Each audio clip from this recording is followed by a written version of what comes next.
శ్వాసక్రియ శక్తి ఉత్పాదక వ్యవస్థ. మనం ఇంతకుముందు పాఠంలో పోషణ గురించి తెలుసుకున్నాం.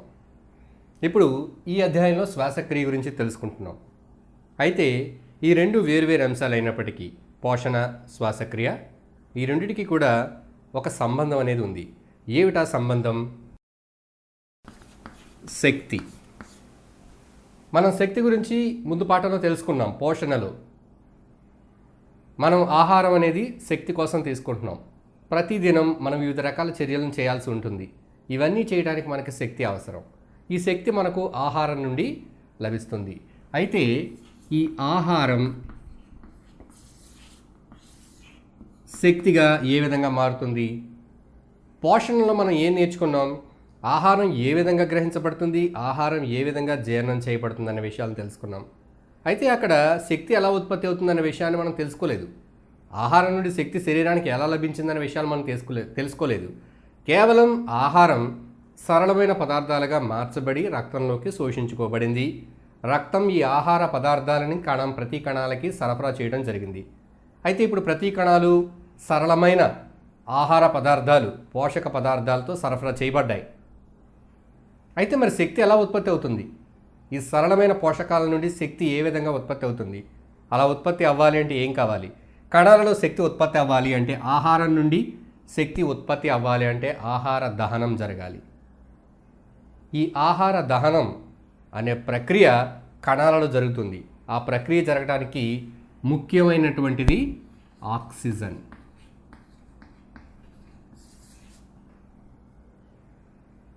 ఆక్సిజన్ సమక్షంలో, గాలి సమక్షంలో ఈ ఆహారం అనేది, ఆహార దహనం జరిగి శక్తి అనేది ఉత్పత్తి అవుతుంది. అంటే మనం శక్తిని పొందాలి అంటే మనకి ఆహారంతో పాటు గాలి కూడా అవసరం. ముఖ్యంగా గాలిలో ఉండే ఆక్సిజన్. ఈ అధ్యాయంలో మనం ఈ శ్వాసక్రియ గురించి తెలుసుకోబోతున్నాం. పోషణలో ఏ విధంగా అయితే ఆహారాన్ని గ్రహించడం దగ్గర నుంచి ఆహారంలో ఉండే పోషకాలను శోషించుకోవడం వరకు నేర్చుకున్నామో, ఈ శ్వాసక్రియలో కూడా గాలిని గ్రహించటం, శరీరంలోకి గాలి ఏ విధంగా వెళ్తుంది, వెళ్ళిన గాలిలో ఉన్నటువంటి అవసరమైన పదార్థం ఆక్సిజన్ ఏ విధంగా శరీరం లోపలికి తీసుకొని పోబడుతుంది, కణాలకు ఏ విధంగా సరఫరా చేయబడుతుంది. అంతేకాకుండా కణాలలో ఈ ఆక్సిజన్ ఆహారంతో ఏ విధంగా చర్య జరిపి శక్తిని ఎలా ఉత్పత్తి చేస్తుంది అనేది కూడా మనం తెలుసుకుంటున్నాం. అంటే శ్వాసక్రియ అంటే మనం గాలి తీసుకోవటం, తీసుకున్న గాలిలోంచి ఆక్సిజన్ పొందటం, అది కణాలకు సరఫరా కావటం, కణాలలో ఈ ఆక్సిజన్ ఆహారంతో చర్య జరిపి శక్తిని ఉత్పత్తి చేయటం, ఇవన్నీ కూడా మనం ఇక్కడ నేర్చుకోబోతున్నాం. ఈ శ్వాసక్రియను మనం రెస్పిరేషన్ అని చెప్తాము. రెస్పిరేషన్, ఈ శ్వాసక్రియను ఆంగ్లంలో రెస్పిరేషన్ అని చెప్తున్నాము. ఈ రెస్పిరేషన్ అనే పదం రెస్పైర్ అనే లాటిన్ పదం నుంచి ఉద్భవించింది. రెస్పైర్ అంటే పీల్చడం అని అర్థం. ఇక్కడ మనం గాలిని పీలుస్తున్నాం, అలాగే వదులుతున్నాం. ఉచ్ఛ్వాస నిశ్వాసలు. శ్వాసక్రియ అంటే ఉచ్ఛ్వాస నిశ్వాసలు మాత్రమే కాకుండా ఈ ఉచ్ఛ్వాస నిశ్వాసల ద్వారా గాలిని లోపలికి బయటికి పంపుతున్నాం. అయితే లోపలికి వెళ్ళిన గాలి ఏమవుతుంది? ఆ గాలిలో ఉండే ఆక్సిజన్ రక్తంతో గ్రహించబడుతుంది. రక్తం మనం పీల్చిన గాలిలో ఉండే ఆక్సిజన్ను గ్రహించి కణాలకు సరఫరా చేస్తుంది. కణాలలో ఈ ఆక్సిజన్ ఆహారాన్ని దహనం చేసి శక్తిని విడుదల చేస్తుంది. శక్తితో పాటు విడుదలైన కార్బన్ డైఆక్సైడ్ వాయువుని రక్తం తిరిగి బయటకు, శరీరం బయటికి పంపడానికి రక్తం కార్బన్ డైఆక్సైడ్ తీసుకొచ్చి మళ్ళీ ఊపిరితిత్తుల్లో వదలడం, అక్కడి నుంచి అది బయటికి పోవడం. ఈ విధంగా గాలి శరీరంలోకి ప్రవేశించి ఆక్సిజన్ గ్రహించబడి కార్బన్ డైఆక్సైడ్ కలిసిన గాలి బయటకు పంపబడుతుంది. ఇదంతా కూడా శ్వాసక్రియలోని భాగమే. ఈ దశలన్నీ కూడా ఆక్సిజన్ వినియోగించబడే దశ వరకు కూడా ఇవన్నీ శ్వాసక్రియలో భాగాలు. శ్వాసక్రియ, వాయువుల ఆవిష్కరణ. ఇంతకుముందు మనం శ్వాసక్రియ అంటే శ్వాసక్రియలో ముఖ్యంగా ఆక్సిజన్ అనేది ఆహార దహనానికి అవసరమవుతుందని మనం చర్చించుకున్నాం. అయితే 14వ శతాబ్దం వరకు ఈ శ్వాసక్రియ ప్రక్రియ అనేది వినియోగంలో లేదు. ఆ పదమే వినియోగంలో లేదు. అంటే పూర్వకాలం ఈ 18వ శతాబ్దానికి ముందు వారికి వాయువుల గురించిన అవగాహన లేదు. కేవలం మనిషి బ్రతకడానికి లేదా శక్తి ఉత్పత్తి అవ్వడానికి గాలి అవసరం అనే విషయం మాత్రమే తెలుసు. అయితే గాలి అనేది వివిధ వాయువుల మిశ్రమం అనే విషయం కూడా ఆ కాలంలో తెలియదు. అయితే ఇక్కడ కొంతమంది శాస్త్రవేత్తలు చేసిన ప్రయోగాల ద్వారా గాలి అనేది ఒక వివిధ రకాల వాయువుల మిశ్రమం, అలాగే ఈ వాయువుల మిశ్రమంలో కొన్ని వాయువులు మన శ్వాసక్రియకు సహకరిస్తున్నాయనే విషయాలను కనుగొనడం జరిగింది. 14వ శతాబ్దం వరకు ఈ శ్వాసక్రియ అనే మాట, ఆ పదం అనేది వినియోగంలో లేదు. అప్పుడు 14వ శతాబ్దంలో ఈ శ్వాసక్రియ అనే పదం వినియోగంలోకి వచ్చింది. అయితే దీన్ని ముఖ్యంగా ఎలా చూసేవారంటే వాయు ప్రసార మార్గం. శ్వాసక్రియ అంటే శరీరంలోకి గాలి వెళ్ళి వచ్చే మార్గం. అలాగే ఉష్ణాన్ని ఉత్పత్తి చేసే ప్రక్రియ. శ్వాసక్రియ అంటే ఉష్ణాన్ని ఉత్పత్తి చేసే ప్రక్రియ. ఈ విషయాలు శ్వాసక్రియను ఈ విధంగా చూడడం జరిగింది. అయితే 18వ శతాబ్దంలో లెవాయిజర్, జోసెఫ్ ప్రిస్లీ ఈ శాస్త్రవేత్తలు చేసిన కొన్ని ప్రయోగాలు. ఏ విధమైన ప్రయోగాలు చేశారు? వీళ్ళు వాయు ధర్మాలు అలాగే వాయు వినిమయం మీద కొన్ని ప్రయోగాలు చేయటం జరిగింది. ఈ ప్రయోగాల ద్వారా శ్వాసక్రియలో జీవులు బతకడానికి, అవి శక్తిని పొందడానికి వినియోగించుకోబడుతున్నటువంటి వాయువులోని భాగం ఏంటో అది తెలుసుకోబడింది. ఇక్కడ లెవాయిజర్, మీరు ఇంతకుముందు తరగతిలో జోసెఫ్ ప్రిస్లీ చేసినటువంటి ప్రయోగాలు మొదలైనవి మీరు 7వ తరగతిలో నేర్చుకుని ఉన్నారు, క్రితం తరగతిలో. ఇప్పుడు లెవాయిజర్ చేసినటువంటి కొన్ని ప్రయోగాలను మనం పరిశీలిద్దాం. ఈ లెవాయిజర్ తన ప్రయోగాలలో ఇతను సున్నపు నీరు ఉంచిన పళ్ళెంలో బొగ్గు పొడిని మండించాడు. లెవాయిజర్ తన ప్రయోగంలో ఒక పళ్ళెంలో కొద్దిగా సున్నపు నీటిని తీసుకున్నాడు. దీనిపైన ఒక గంట జాడీని ఉంచే విధంగా ఏర్పాటు చేసుకుని ఈ గంట జాడీ లోపల, అంటే బయట ఉన్న గాలి లోపలికి ప్రవేశించడానికి వీలు లేకుండా క్రింద ఇక్కడ సున్నపు నీరు అడ్డుంది. ఈ గంట జాడీ లోపల బొగ్గు పొడి, ఈ బొగ్గు పొడిని మండించాడు. ఈ బొగ్గు పొడిని మండించినప్పుడు ఇక్కడ కొన్ని వాయువులు ఉత్పత్తి అయినాయి. ఏమిటివి? సాధారణంగా ఏదైనా వస్తువును మనం కాల్చినప్పుడు ఉత్పత్తి అయ్యే వాయువు ఏమిటి మనకు తెలుసు, అది కార్బన్ డైఆక్సైడ్. అయితే ఆ కాలంలో వాళ్ళకి అది కార్బన్ డైఆక్సైడ్ అని తెలియదు, దాని నామకరణం జరగలేదు, బొగ్గు పులుసు వాయువు అని తెలియలేదు. దీన్ని ఫిక్స్డ్ ఎయిర్,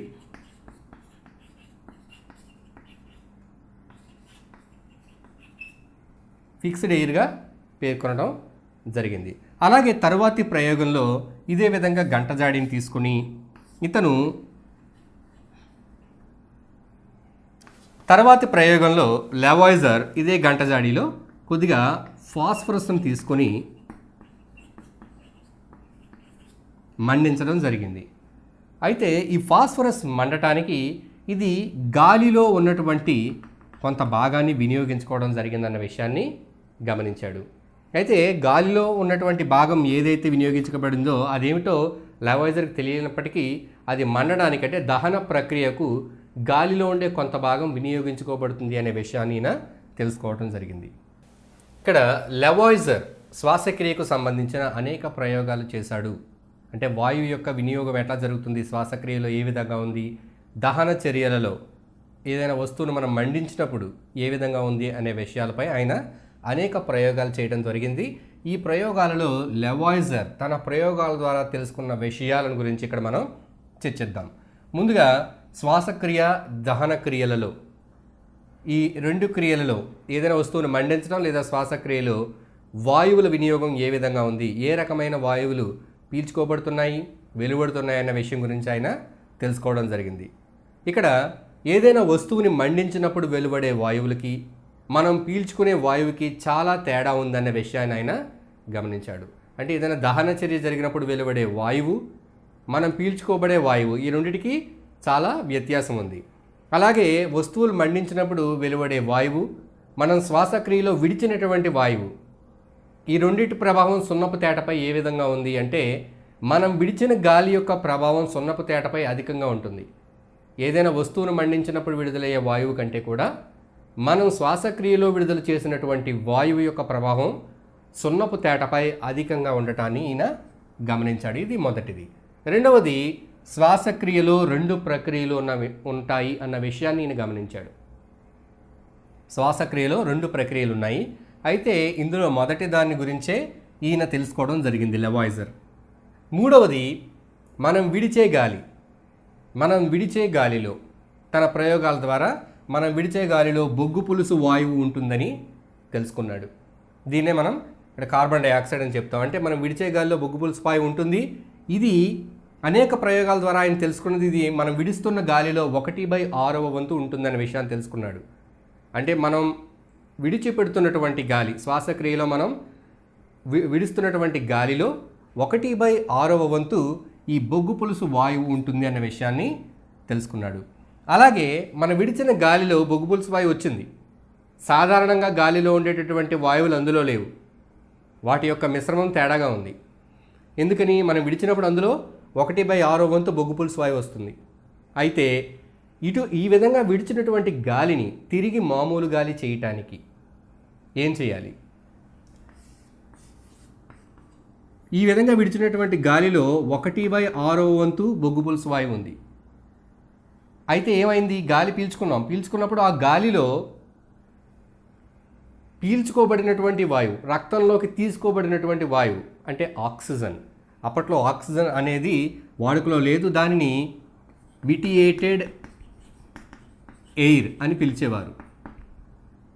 అంటే ఆవశ్యకమైన గాలి, మన జీవక్రియలకు అవసరమైన గాలి ఆక్సిజన్. అప్పుడు ఆక్సిజన్ అనే పేరు లేదు కాబట్టి ఈ విటియేటెడ్ ఎయిర్ అనేది గాలిలో వినియోగించుకోబడింది శ్వాసక్రియలో. అది తీసేసుకుని బయటకు అది లేని గాలి విడుదల చేయబడింది. ఈ లావాయిజర్ చెప్పినది ఏంటంటే, ఇలా విడుదల చేయబడిన గాలిని మామూలు గాలి చేయాలంటే అంత శాతంలో మనం ఈ విటియేటెడ్ ఎయిర్ని కలపడం మాత్రమే కాకుండా అంతే శాతంలో ఈ బొగ్గు పులుసు వాయువును అందులోంచి తొలగించవలసి ఉంటుంది అని చెప్పాడు. ఈ విషయాన్ని ఆయన ప్రయోగాల ద్వారా తెలుసుకున్నాడు. అలాగే మనం పీల్చే గాలి, అంటే మామూలుగా గాలిని తిరిగి తయారు చేయటానికి, అంటే గాలి తిరిగి దాని మామూలు స్థితిని పొందడానికి, మనం విడుదల చేసిన గాలి మామూలు స్థితి పొందడానికి కేవలం అందులో ఈ విటియేటెడ్ ఎయిర్ అంటే పీల్చుకోబడిన వాయువును కలపడం మాత్రమే కాకుండా అదే పరిమాణంలో ఏర్పడినటువంటి బొగ్గు పులుసు వాయువు లేదా స్థిరమైన వాయువు ఫిక్స్డ్ ఎయిర్ని తొలగించవలసి ఉంటుందని చెప్పాడు. తరువాత పీల్చే గాలి ఊపిరితిత్తుల్లో, మన ఊపిరితిత్తుల్లోకి వెళ్ళిన తర్వాత మనం పీల్చిన గాలిలో వినియోగం చెందేటటువంటి గాలి అంటే ఆక్సిజన్ అది గ్రహించబడి అంతే పరిమాణంలో ఈ బొగ్గు పులుసు వాయువు కార్బన్ డైఆక్సైడ్ అనేది ఉత్పత్తి అవుతుందన్న విషయాన్ని ఈయన గమనించాడు. అలాగే ఈ వినిమయం చెందుతున్నటువంటి వాయువు ఏదైతే ఉందో ఈ వాయువు అంటే పీల్చుకోబడిన వాయువు రక్తంతో కలిసినప్పుడు రక్తానికి ఎరుపు రంగు వస్తుంది అన్న విషయాన్ని ఈయన ఇక్కడ చెప్పడం జరిగింది. అయితే రక్తానికి ఎరుపు రంగు ఈ వాయువు ఆక్సిజన్ కలవడం వల్ల రాదు, ఇది రక్తంలో ఉండేటటువంటి హీమోగ్లోబిన్ అనే వర్ణం వల్ల వస్తుందనే విషయాన్ని మనం తెలుసుకున్నాం. తర్వాత శాస్త్రవేత్తలు ప్రయోగాల ద్వారా తెలియజేశారు. అయితే ఈయన అనుకున్న విషయం ఏమిటంటే, ఈ పీల్చుకోబడిన వాయువు ఆక్సిజన్ ఏదైతే ఉందో ఇది రక్తంతో కలవడం ద్వారా ఎరుపు రంగు ఏర్పడుతుందని అనుకున్నాడు. అంటే ఈయన చేసిన ప్రయోగాల ప్రకారం, ఈయన అంచనా ప్రకారం గాలి ఊపిరితిత్తుల్లోకి వెళ్ళిన తర్వాత ఇక్కడ మార్పిడి జరుగుతుంది. ఏం మార్పిడి జరుగుతుంది? అక్కడ పీల్చుకోబడిన గాలి లోపలికి పీల్చుకోబడి రక్తంలో పీల్చుకోబడి అక్కడ నుండి ఈ కార్బన్ డైఆక్సైడ్ బొగ్గు పులుసు వాయువు అనేది ఆ గాలిలోకి విడుదల చేయడం జరుగుతుంది. ఈ మార్పిడి అనేది ఊపిరితిత్తుల్లో జరుగుతుందన్న విషయాన్ని ఈయన తెలుసుకోవడం జరిగింది ప్రయోగాల ద్వారా. ఇక్కడ మనం ఈ విషయాలని చర్చించుకునేటప్పుడు ముఖ్యంగా మనం ఆక్సిజన్, కార్బన్ డైఆక్సైడ్ అని చెప్తూ ఉన్నాం మన అవగాహన కోసం. అయితే ఆ కాలంలో వాటికి పేర్లు పెట్టకపోవటం వలన ఇక్కడ మనకి చెప్పేటప్పుడు ఆక్సిజన్ బదులు ఇక్కడ ఖర్చయ్యే గాలి అని చెప్పడం జరిగింది. ఖర్చయ్యే గాలి అంటే ఆక్సిజన్ వినియోగించుకోబడుతున్న భాగం. అలాగే రెండవది కార్బన్ డైఆక్సైడ్, దీనికి స్థిరమైన గాలి, స్థిరమైన గాలి అని చెప్పడం జరిగింది.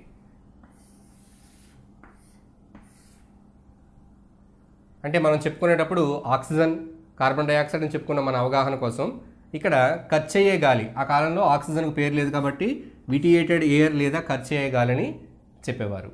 అలాగే విడుదల చేయబడుతున్నటువంటి గాలి ఆ కార్బన్ డైఆక్సైడ్కి బదులుగా స్థిరమైన గాలి అని అప్పుడు చెప్పడం జరిగింది. తరువాత కాలంలో వీటికి పేర్లు కనుగొనడం ద్వారా వీటి స్థానంలో ఆక్సిజన్, కార్బన్ డైఆక్సైడ్ అని చెప్పుకోవడం జరుగుతుంది. శ్వాసక్రియకు సంబంధించిన వాయువులు, వీటి గురించి లవాయిజర్ చేసినటువంటి ప్రయోగాలు చూసాం. అలాగే 19వ శతాబ్దంలో జాన్ డాపర్ అనే శాస్త్రవేత్త, ఈయన రాసినటువంటి పుస్తకం మానవ శరీర ధర్మశాస్త్రం అనేటువంటి పుస్తకంలో ఈయన శ్వాసక్రియ గురించి ఏమని రాశాడంటే, ఈ శ్వాసక్రియలో దహనం చెందడానికి మానవులు శ్వాసక్రియలో గ్రహించేటటువంటి పదార్థాల్లో దహనం చెందడానికి వీలైనవి అయినటువంటి నీరు, ఆక్సిజన్ మొదలైన పదార్థాలు భౌతికంగా చర్య జరిపి, ఈ నీరు, ఆక్సిజన్ మొదలైన పదార్థాలు భౌతికంగా చర్య జరిపి భౌతికంగా ఈ జీవక్రియలు జరగడానికి దోహదపడతాయన్న విషయాన్ని తెలియజేయడం జరిగింది. అలాగే ఈ దహన ప్రక్రియలో నీరు, కార్బన్ డయాక్సైడ్, సల్ఫర్ మొదలైనటువంటి ఇతర పదార్థాలు కూడా, వ్యర్థ పదార్థాలు కూడా ఉత్పత్తి అవుతాయన్న విషయాన్ని ఈయన తెలియజేయడం జరిగింది. అయితే ఈయన తెలియజేసినప్పుడు ఈ ప్రక్రియ, ఈ దహన ప్రక్రియ శరీర కణాలలో ఏ విధంగా జరుగుతుందన్న విషయం తెలియదు. కానీ ఈ 19వ శతాబ్దం మధ్యకాలం నాటికి ఈ శ్వాసక్రియలో వివిధ రకాల పదార్థాలు వినియోగం చెంది, అంటే ఆక్సిజన్ అట్లాగే ఈ పోషకాలు ఇవన్నీ కూడా వినియోగం చెంది అక్కడ శక్తి ఉత్పత్తి అవుతుంది, జీవక్రియలు అనేవి జరుగుతున్నాయి. అలాగే వ్యర్థ పదార్థాలు నీరు, కార్బన్ డయాక్సైడ్ మొదలైన పదార్థాలు ఈ శ్వాసక్రియలో ఉత్పత్తి అవుతున్నాయి. అలాగే ఉష్ణం ఉత్పత్తి అవటానికి, శరీరంలో ఉష్ణం ఉత్పత్తి అవటానికి శ్వాసక్రియకు కూడా సంబంధం ఉంది అనే విషయాలు తెలుసుకోవడం జరిగింది. శ్వాసక్రియలో వివిధ దశలు. శ్వాసక్రియ అనేది జీర్ణక్రియలాగే ఒక సంక్లిష్టమైన ప్రక్రియ. ఇందులో నిర్దిష్టమైన విభజన రేఖలు అనేవి ఏవి ఉండవు ఈ శ్వాసక్రియలో. కానీ స్థూలంగా మనం దీన్ని అర్థం చేసుకోవడానికి శ్వాసక్రియ ప్రక్రియను వివిధ దశలుగా ఇక్కడ విభజించి రాయటం జరిగింది. ఇక్కడ వివిధ దశల్లో ఏ విధంగా ఈ శ్వాసక్రియ జరుగుతుందో చూద్దాం. ముందుగా ఉచ్ఛ్వాస నిశ్వాసాలు, అంటే గాలి ఊపిరితిత్తుల్లోకి వెళ్ళటం, ఊపిరితిత్తుల నుండి బయటికి రావటం. ఇది ఒక భౌతికమైన చర్య. శ్వాసక్రియ అనేది భౌతికమైన, రసాయనికమైన ఎన్నో రకాల చర్యలు, క్రియలు కలిసినటువంటి సంక్లిష్టమైన ప్రక్రియ. ఇక్కడ ఒక భౌతికమైన చర్య ఏమిటి? ఊపిరితిత్తుల నుండి గాలి బయటికి పోవటం, అలాగే గాలి లోపలికి రావటం. ఇది ఉచ్ఛ్వాస నిశ్వాసాలు. తరువాతది ఊపిరితిత్తుల్లో వాయు మార్పిడి. ఊపిరితిత్తుల్లో మనం తీసుకున్నటువంటి గాలిలో ఉండే ఆక్సిజన్ రక్తనాళాల యొక్క గోడల ద్వారా శోషించుకోబడుతుంది రక్తంలోకి. అలాగే రక్తంలో ఉండేటటువంటి కార్బన్ డయాక్సైడ్ ఆ గోడల ద్వారా బయటకు, అంటే ఊపిరితిత్తుల్లోకి వస్తుంది. ఈ విధంగా జరగడాన్ని ఊపిరితిత్తుల్లో వాయు మార్పిడి అంటాం. ఇప్పుడు రక్తంలోకి ప్రవేశించినటువంటి ఆక్సిజన్ ఏదైతే ఉందో ఈ ఆక్సిజన్ రక్తం ద్వారా రవాణా చేయబడుతుంది. అలాగే కణాల్లో ఈ శ్వాసక్రియ ద్వారా ఉత్పత్తి అయిన కార్బన్ డయాక్సైడ్ రక్తం ద్వారా రవాణా చేయబడుతుంది. ఎక్కడికి? ఊపిరితిత్తులకి. ఆక్సిజన్ కణాలకు రవాణా చేయబడితే కణాల నుండి కార్బన్ డయాక్సైడ్ ఊపిరితిత్తులకు రవాణా చేయబడుతుంది. ఈ రెండు వైపుల రవాణా అనేది, వాయు రవాణా అనేది రక్తం నిర్వహిస్తుంది. ఇప్పుడు మన ఈ దశ రక్తం ద్వారా వాయు రవాణా. తరువాతది కణజాలాల్లో వాయు మార్పిడి. ఇప్పుడు ఊపిరితిత్తుల దగ్గర ఆక్సిజన్ గ్రహించిన రక్తం కణజాలానికి చేరుకుంది. ఇప్పుడు కణజాలంలో మార్పిడి.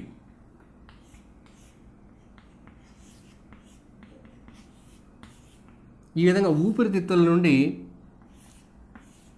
రక్తనాళం, ఈ రక్తనాళంలోకి ప్రవేశించిన ఈ రక్తనాళాల నుండి కణజాలం.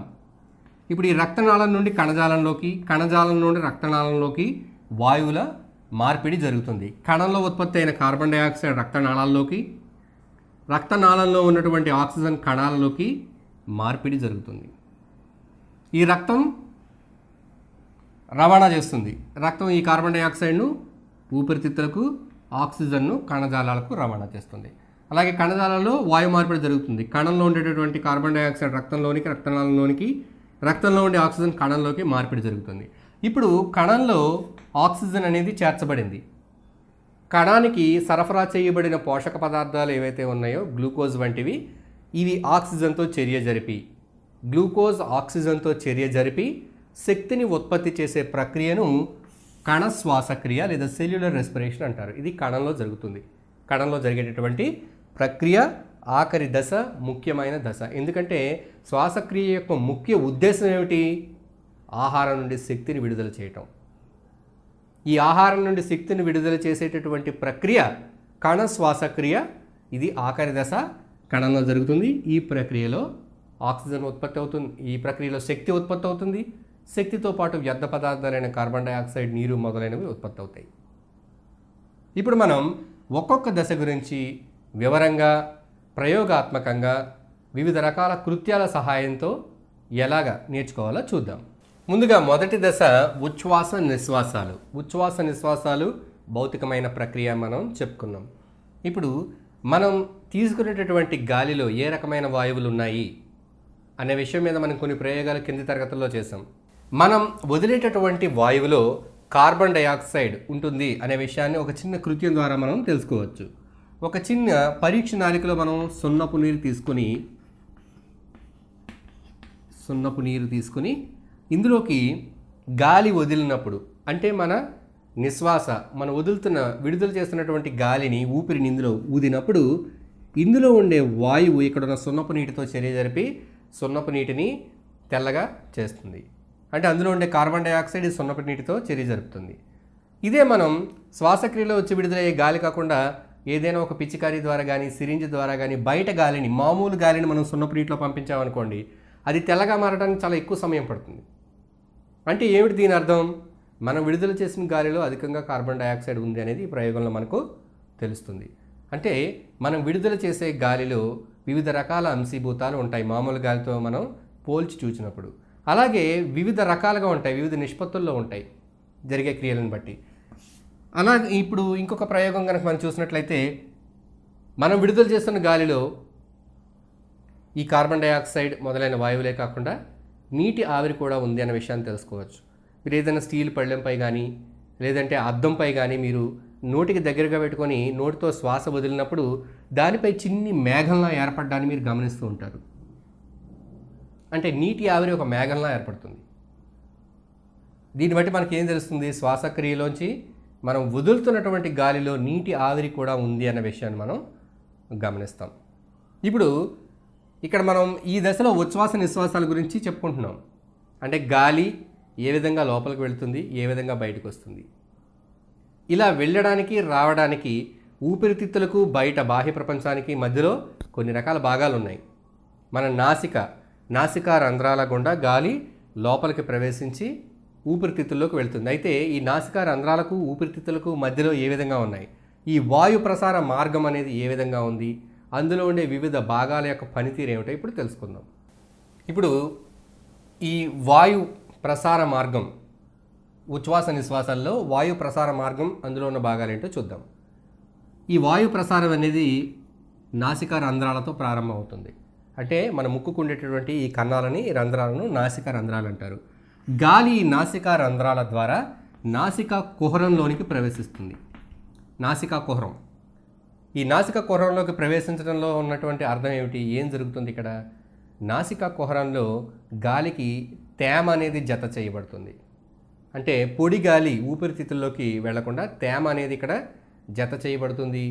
గాలిలో ఉండేటటువంటి దుమ్ము అనేది ఇక్కడ నిరోధించబడుతుంది లోపలికి వెళ్లకుండా. ఈ రకంగా తేమ జత చేయబడినటువంటి గాలి నాసికా కుహరం నుండి గ్రసనిలోకి వెళుతుంది. గ్రసని నుండి స్వరపేటిక ద్వారా వాయునాళంలోకి వెళుతుంది. ఇక్కడ రెండు నాళాలు ఉంటాయి, ఆహార నాళం, దాని పక్కనే వాయునాళం. ఇవి రెండు ఉంటాయి. వీటి గురించి మనం తర్వాత తెలుసుకుందాం. ఈ వాయునాళంలోకి ప్రవేశిస్తుంది. వాయునాళంలోంచి శ్వాసనాళాల్లోకి, ఇది వాయునాళం, ఇది వాయునాళం. వాయునాళం అనేది రెండుగా విభజించబడి ఉంటుంది. ఈ రెండు భాగాలు, ఒకటి ఎడమ ఊపిరితిత్తి, ఒకటి కుడి ఊపిరితిత్తుల్లోకి ఇవి శాఖలుగా విస్తరించి ఉంటాయి. వాయునాళం నుండి శ్వాసనాళాలు, ఇవి శ్వాసనాళాలు. ఈ శ్వాసనాళాలు తిరిగి శ్వాసనాళికలు, చిన్ని శ్వాసనాళాలు, ఇవి చిన్ని నాళికలుగా శాఖలుగా విస్తరించి ఉంటాయి. ఇప్పుడు ఈ చిన్ని శ్వాస నాళికలకు చివరలో వాయుకోశ గోణులు, ఈ విధంగా వాయుకోశాలు ఉంటాయి. ఈ వాయుకోశాలలో వాయుకోశ గోణులు అంటే ఆల్వియోలై ఉంటాయి. వీటితో ఈ వాయు ప్రసారం అనేది అక్కడ అంతమవుతుంది. అయితే గాలి ఈ నాసికా రంధ్రాల దగ్గర ప్రారంభించి నాసికా కుహరం ద్వారా, గ్రసని ద్వారా, ఇక్కడ ఉండేటటువంటి స్వరపేటిక ద్వారా, ఈ స్వరపేటికలో నుండి వాయునాళం, ఈ శ్వాసనాళాలు, శ్వాసనాళికలు, అంతిమంగా వాయుకోశ గోణులు అక్కడ వరకు చేరుకుంటుంది. ఈ వాయుకోశ గోణులు ఏవైతే ఉన్నాయో, వాయుకోశ గోణులు ఇవన్నీ కూడా ఈ వాయుకోశ గోణుల యొక్క గోడలలో రక్తకేశ నాళికలు ఈ విధంగా అమరి ఉంటాయి. రక్తకేశ నాళికలు, ఈ రక్తకేశ నాళికల దగ్గర మార్పిడి జరుగుతుంది. పీల్చుకున్న గాలిలో ఉన్నటువంటి ఆక్సిజన్ ఈ రక్తకేశ నాళికలలోకి పంపించబడి ఆ రక్తకేశ నాళికలలో ఉన్న రక్తంలో ఉన్న కార్బన్ డైఆక్సైడ్ ఈ వాయుకోశ గోణులలోకి పీల్చుకోబడుతుంది. అక్కడ నుండి తిరిగి మళ్ళీ శ్వాసనాళికలు, శ్వాసనాళాలు, వాయునాళం, అలాగే గ్రసని, స్వరపేటిక, గ్రసని, గ్రసన్ నుండి నాసికా కుహరం, నాసికా రంధ్రాల ద్వారా బయటకు వచ్చేస్తుంది. తిరిగి ఏ మార్గం గుండా అయితే ఈ వాయు ప్రసారం జరిగిందో లోపలికి, అదేవిధంగా ఇది బయటకు రావటం జరుగుతుంది. అలాగే బయటకు వచ్చేటప్పుడు గాలి స్వరపేటిక ద్వారా రావటం ద్వారా స్వరపేటికలో కండరాలను మనం కదిలించి ఈ గాలికి ఆ స్వరపేటికలో ఉండే తంతువులను మనం వైబ్రేట్ చేయడం ద్వారా, కదిలించడం ద్వారా మాటలను, శబ్దాలను మనం పలకగలుగుతాం. మనం నిశ్వాస అంటే గాలిని బయటికి వదులుతున్నప్పుడు మన స్వరపేటికలో ఉండేటువంటి తంతువులను కదిలించి మనం మాటలనేవి మాట్లాడగలుగుతాం. ఇది కూడా ఒక భాగం మన యొక్క వాయు ప్రసార మార్గం, శ్వాసక్రియలో వాయు ప్రసార మార్గం ఏది ఉందో అందులో స్వరపేటిక కూడా ఒక ముఖ్యమైన భాగం. అయితే ఇక్కడ మనం పీల్చినటువంటి గాలి, నోటి ద్వారా తీసుకున్నటువంటి ఆహారం, ఇవి రెండు కూడా ఈ గ్రసని ద్వారానే క్రిందికి వెళ్ళటం జరుగుతుంది.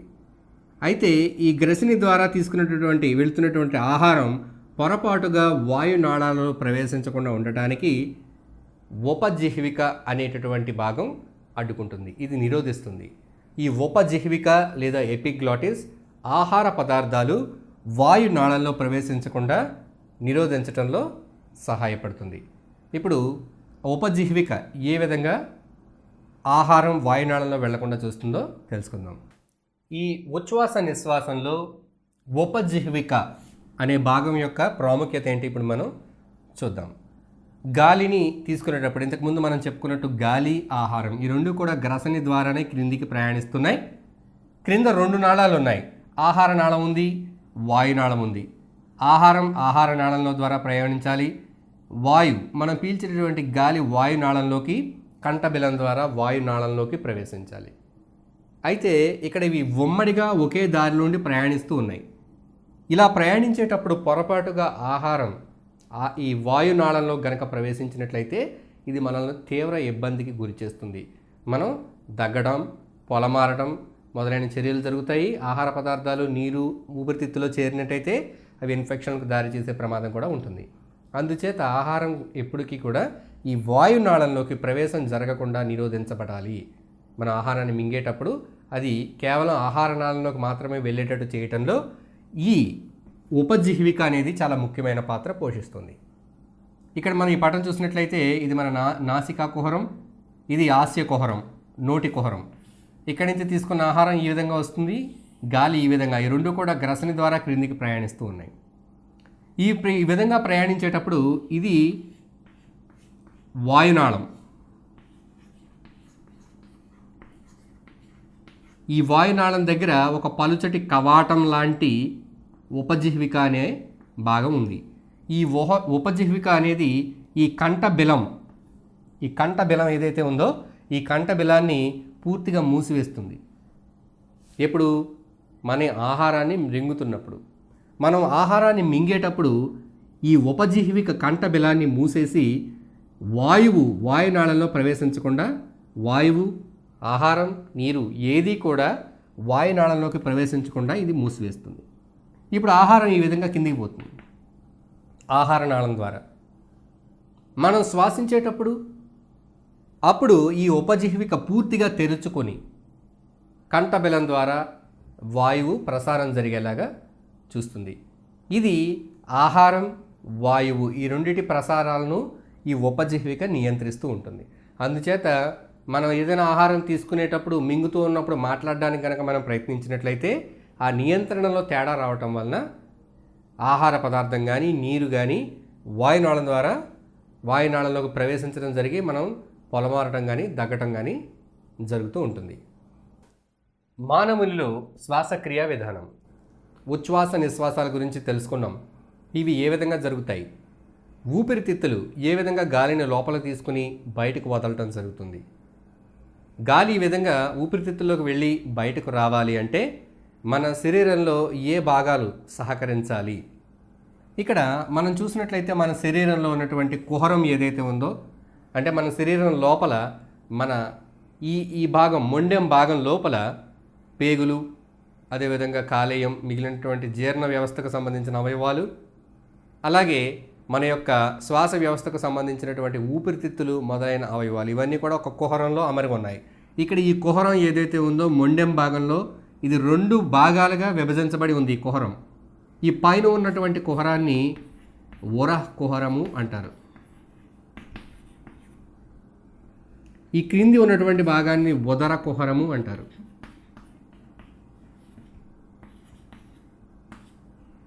ఉదర కుహరంలో ఇక్కడ జీర్ణాశయం, ప్రేగులు మొదలైన భాగాలన్నీ కూడా ఈ ఉదర కుహరంలో ఉన్నాయి.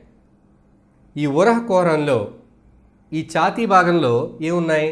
గుండె, ఊపిరితిత్తులు మొదలైన భాగాలు ఉన్నాయి. అంటే ఇక్కడ ఉన్నటువంటి మొండెం లోపల ఉన్నటువంటి ఖాళీ 2 భాగాలుగా విభజించబడింది. ఉరః కుహరము, ఉదర కుహరము 2 భాగాలుగా విభజించబడింది. అంటే ఎవరు విభజిస్తూ ఉన్నారు? మధ్యలో ఒక గొడుగు వంటి కండరయుతమైనటువంటి భాగం, ఒక పలుచటి కండరయుతమైనటువంటి ఒక భాగం ఈ రెండింటిని విడదీస్తుంది. ఇది ఏ ఆకారంలో ఉంది? గొడుగు ఆకారంలో పైకి ఉంది. ఈ విధంగా దీన్ని ఉదర వితానం అంటారు. ఇది కండరయుతంగా ఉంది, సంకోచ వ్యాకోచాలు చెంది దాని ఆకారాన్ని మార్చుకునే విధంగా ఉంది. ఈ ఉదర వితానం అనేది ముఖ్యమైన పాత్ర పోషిస్తుంది. అలాగే ఈ పైన మన రొమ్ము భాగం అనేది దేంతో తయారైంది? పక్కటెముకలు, కండరాలతో తయారైంది. పక్కటెముకలకు పట్టి ఉండి కొన్ని కండరాలు ఇవి. ఈ పక్కటెముకలకు ఉండే కండరాలు ఉదర వితానం. ఇవి 2 కూడా ఉచ్ఛ్వాస నిశ్వాసాలలో అంటే గాలి లోపలికి బయటికి పోవడానికి సహకరిస్తాయి. ఇప్పుడు ఇవి 2 గాలి లోపలికి బయటికి పోవడానికి ఎలా సహకరిస్తాయో చూద్దాం. మనం గాలి పీల్చుకోవాలనుకున్నప్పుడు మీరు ఎప్పుడైనా గమనించారా? గాలి పీల్చుకునేటప్పుడు మీ ఛాతీ భాగం పెరగడాన్ని మీరు గమనిస్తారు. ఉచ్ఛ్వాస గాలి లోపలికి తీసుకున్నప్పుడు ఛాతీ వెడల్పు పెరగడాన్ని మనం గమనిస్తాం. మన ఈ ఛాతీ భాగంలో ఉన్నటువంటి పక్కటెముకలు ఏవైతే ఉన్నాయో ఈ పక్కటెముకలు మన వెన్నుముకకు ఒక కోణంలో అతుక్కొని ఉంటాయి. వెన్నుముక నుండి ఈ విధంగా ఎదరకి ఒక కోణంలో ఇవన్నీ అతుక్కొని ఉంటాయి. ఇవన్నీ కదలికలను కలిగి ఉంటాయి. అంటే ఇవి కదులుతూ ఉంటాయి. ఎప్పుడు మనం శ్వాస తీసుకున్నప్పుడు ఇవి కదలడం ద్వారా ఈ ఛాతీ భాగంలో ఉండేటటువంటి ఉరః కుహరంలో ఉండేటటువంటి ఖాళీ ఆ లోపల ఉండే ఘన పరిమాణాన్ని పెంచుతాయి. ఈ ఘన పరిమాణం అనేది పెరగడం వల్ల ఏమవుతుంది? ఇక్కడ పీడనం అనేది తగ్గుతుంది. బయట ఉండేటటువంటి వాయు పీడనం ఎక్కువగా ఉంటుంది.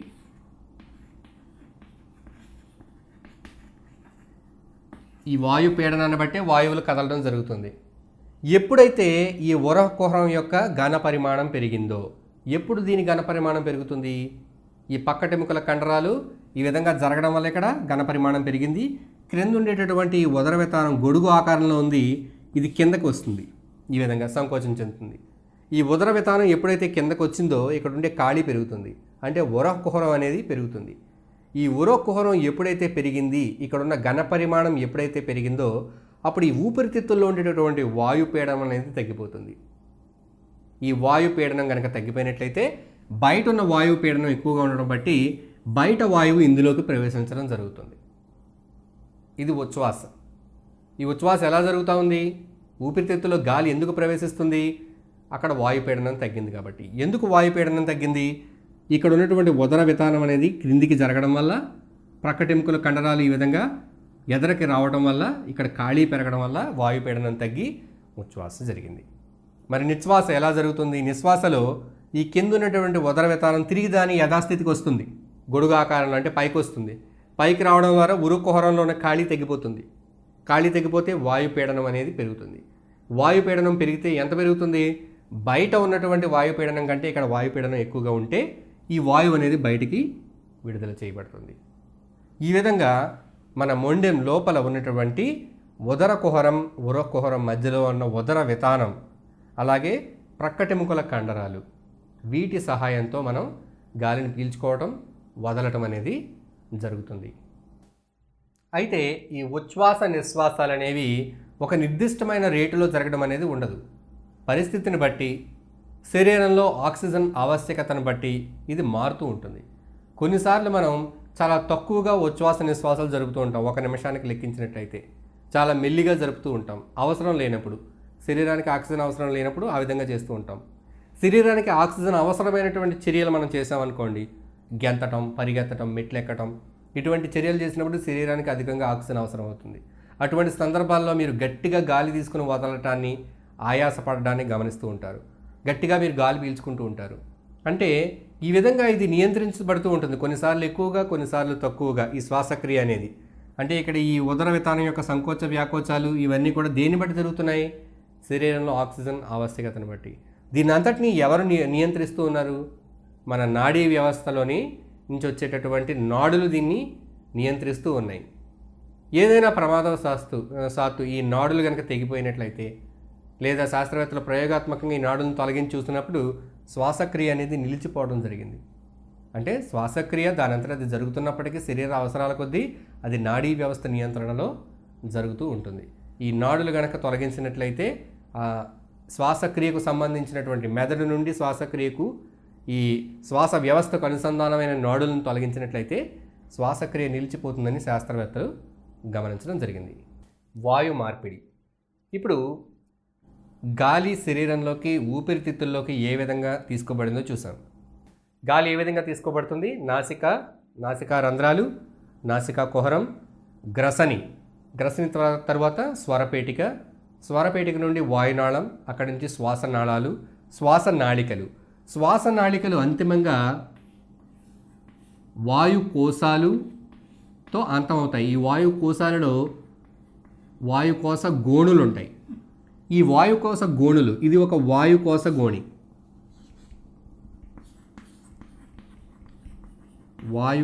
గోణి. అంటే ఆల్వియోలై. అంతిమంగా గాలి ఇక్కడికి చేరుకుంటుంది. ఇప్పుడు గాలిలో ఉన్న ఆక్సిజన్, కార్బన్ డైఆక్సైడ్లు ఏ విధంగా మార్పిడి జరుగుతాయో చూద్దాం. మనం ఇంతకుముందు చెప్పుకున్నట్టు ఈ వాయుకోశ గోణుల్లోకి రక్తకేశ నాళికలు అనేవి అమరి ఉంటాయి అని చెప్పుకున్నాం. ఇది ఒక రక్తకేశ నాళిక, అంటే బాగా సన్నగా ఉండేటటువంటి రక్తనాళం. ఈ రక్తనాళంలో రక్తం ప్రవహిస్తూ ఉంది. ఎక్కడి నుంచి రక్తం ఇక్కడికి చేరుకుంది? ఊపిరితిత్తులకు గుండె నుండి చేరుకుంది. గుండె నుండి ఎటువంటి రక్తం ఈ ఊపిరితిత్తులకు చేరుకుంది?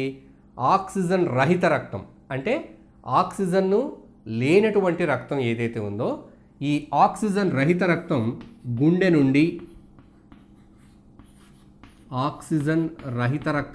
నుండి ఊపిరితిత్తుల్లో ఉన్నటువంటి రక్తకేశ నాళికల్లోకి ప్రవేశించింది. ఆక్సిజన్ రహిత రక్తంలో ఏముంది? కార్బన్ డైఆక్సైడ్ ఉంది. ఇక్కడ ఈ గోణుల్లో ఏముంది? వాయుకోశ గోణుల్లో మనం పీల్చుకున్నటువంటి గాలి, ఇందులో ఆక్సిజన్ 21% ఉంది, కార్బన్ డైఆక్సైడ్ 0.04% ఉంది. ఇక్కడ ఉన్నటువంటి రక్తంలో ఆక్సిజన్ శాతం లేదు, ఆక్సిజన్ అంతా వినియోగించుకోబడింది.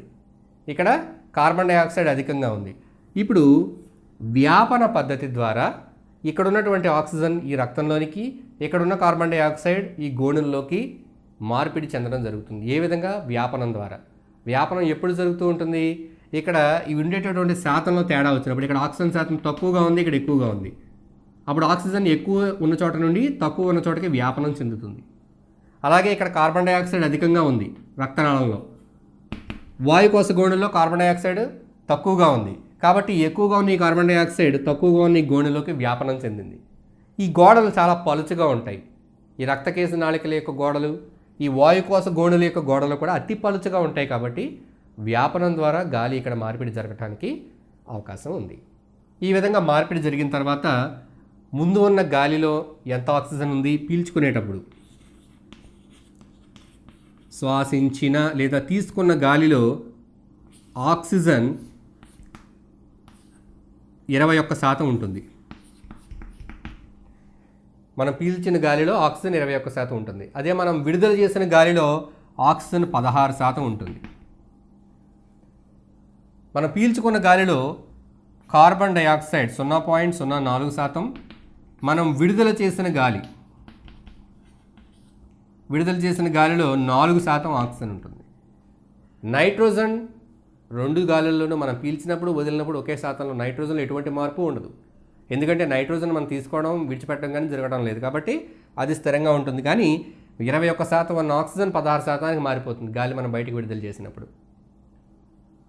0.04% ఉన్నటువంటి కార్బన్ డైఆక్సైడ్ మనం విడుదల చేసేటప్పుడు 4% కార్బన్ డైఆక్సైడ్ బయటకు విడుదల చేయబడుతుంది.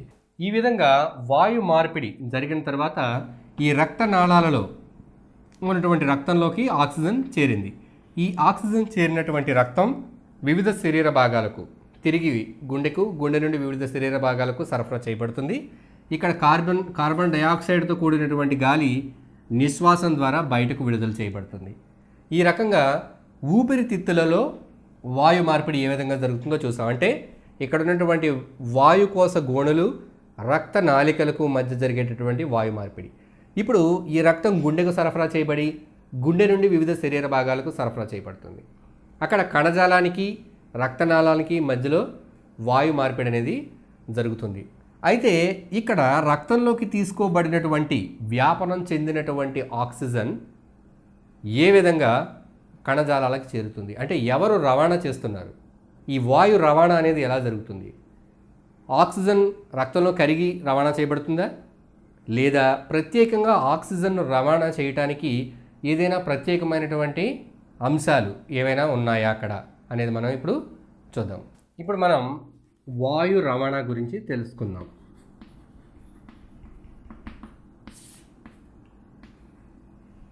ఇక్కడ రక్తంలోకి ప్రవేశించినటువంటి ఆక్సిజన్, ఈ ఆక్సిజన్ దేనితో చర్య జరుపుతుంది?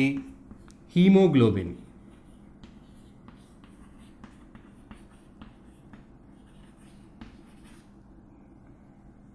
ఈ హీమోగ్లోబిన్ అనేది ఆక్సిజన్ను బంధించి దీన్ని రవాణా చేస్తుంది. అయితే ఆక్సిజన్కు ఈ హీమోగ్లోబిన్కు బంధం ఏ విధంగా ఏర్పడుతుంది? మనం పీల్చుకున్నప్పుడు ఆక్సిజన్తో పాటు వివిధ రకాల వాయువులను కూడా పీల్చుకోవడం జరుగుతుంది. అయితే రక్తంలో ఉన్న హీమోగ్లోబిన్ కేవలం ఆక్సిజన్తోనే బంధం ఎందుకు ఏర్పరుస్తుంది? అంటే వివిధ వాయువులకు, మనకు తెలిసి గాలి అనేది వివిధ వాయువుల మిశ్రమం. ఇందులో వివిధ వాయువుల్లో వాటికి హీమోగ్లోబిన్లో ఉండేటటువంటి ఐరన్ దీంతో చర్య జరిపి బంధం ఏర్పరచగల శక్తిలో తేడాలు ఉంటాయి. ఆక్సిజన్కి అధికమైన శక్తి ఉంటుంది. హీమోగ్లోబిన్తో బంధం ఏర్పరచడానికి ఆక్సిజన్కు అధిక శక్తి ఉంటుంది. కాబట్టి ఆక్సిజన్ హీమోగ్లోబిన్తో త్వరితంగా బంధం ఏర్పరిచి హీమోగ్లోబిన్ ఆక్సిజన్తో కలిసినప్పుడు అది ఆక్సీ హీమోగ్లోబిన్గా మారుతుంది.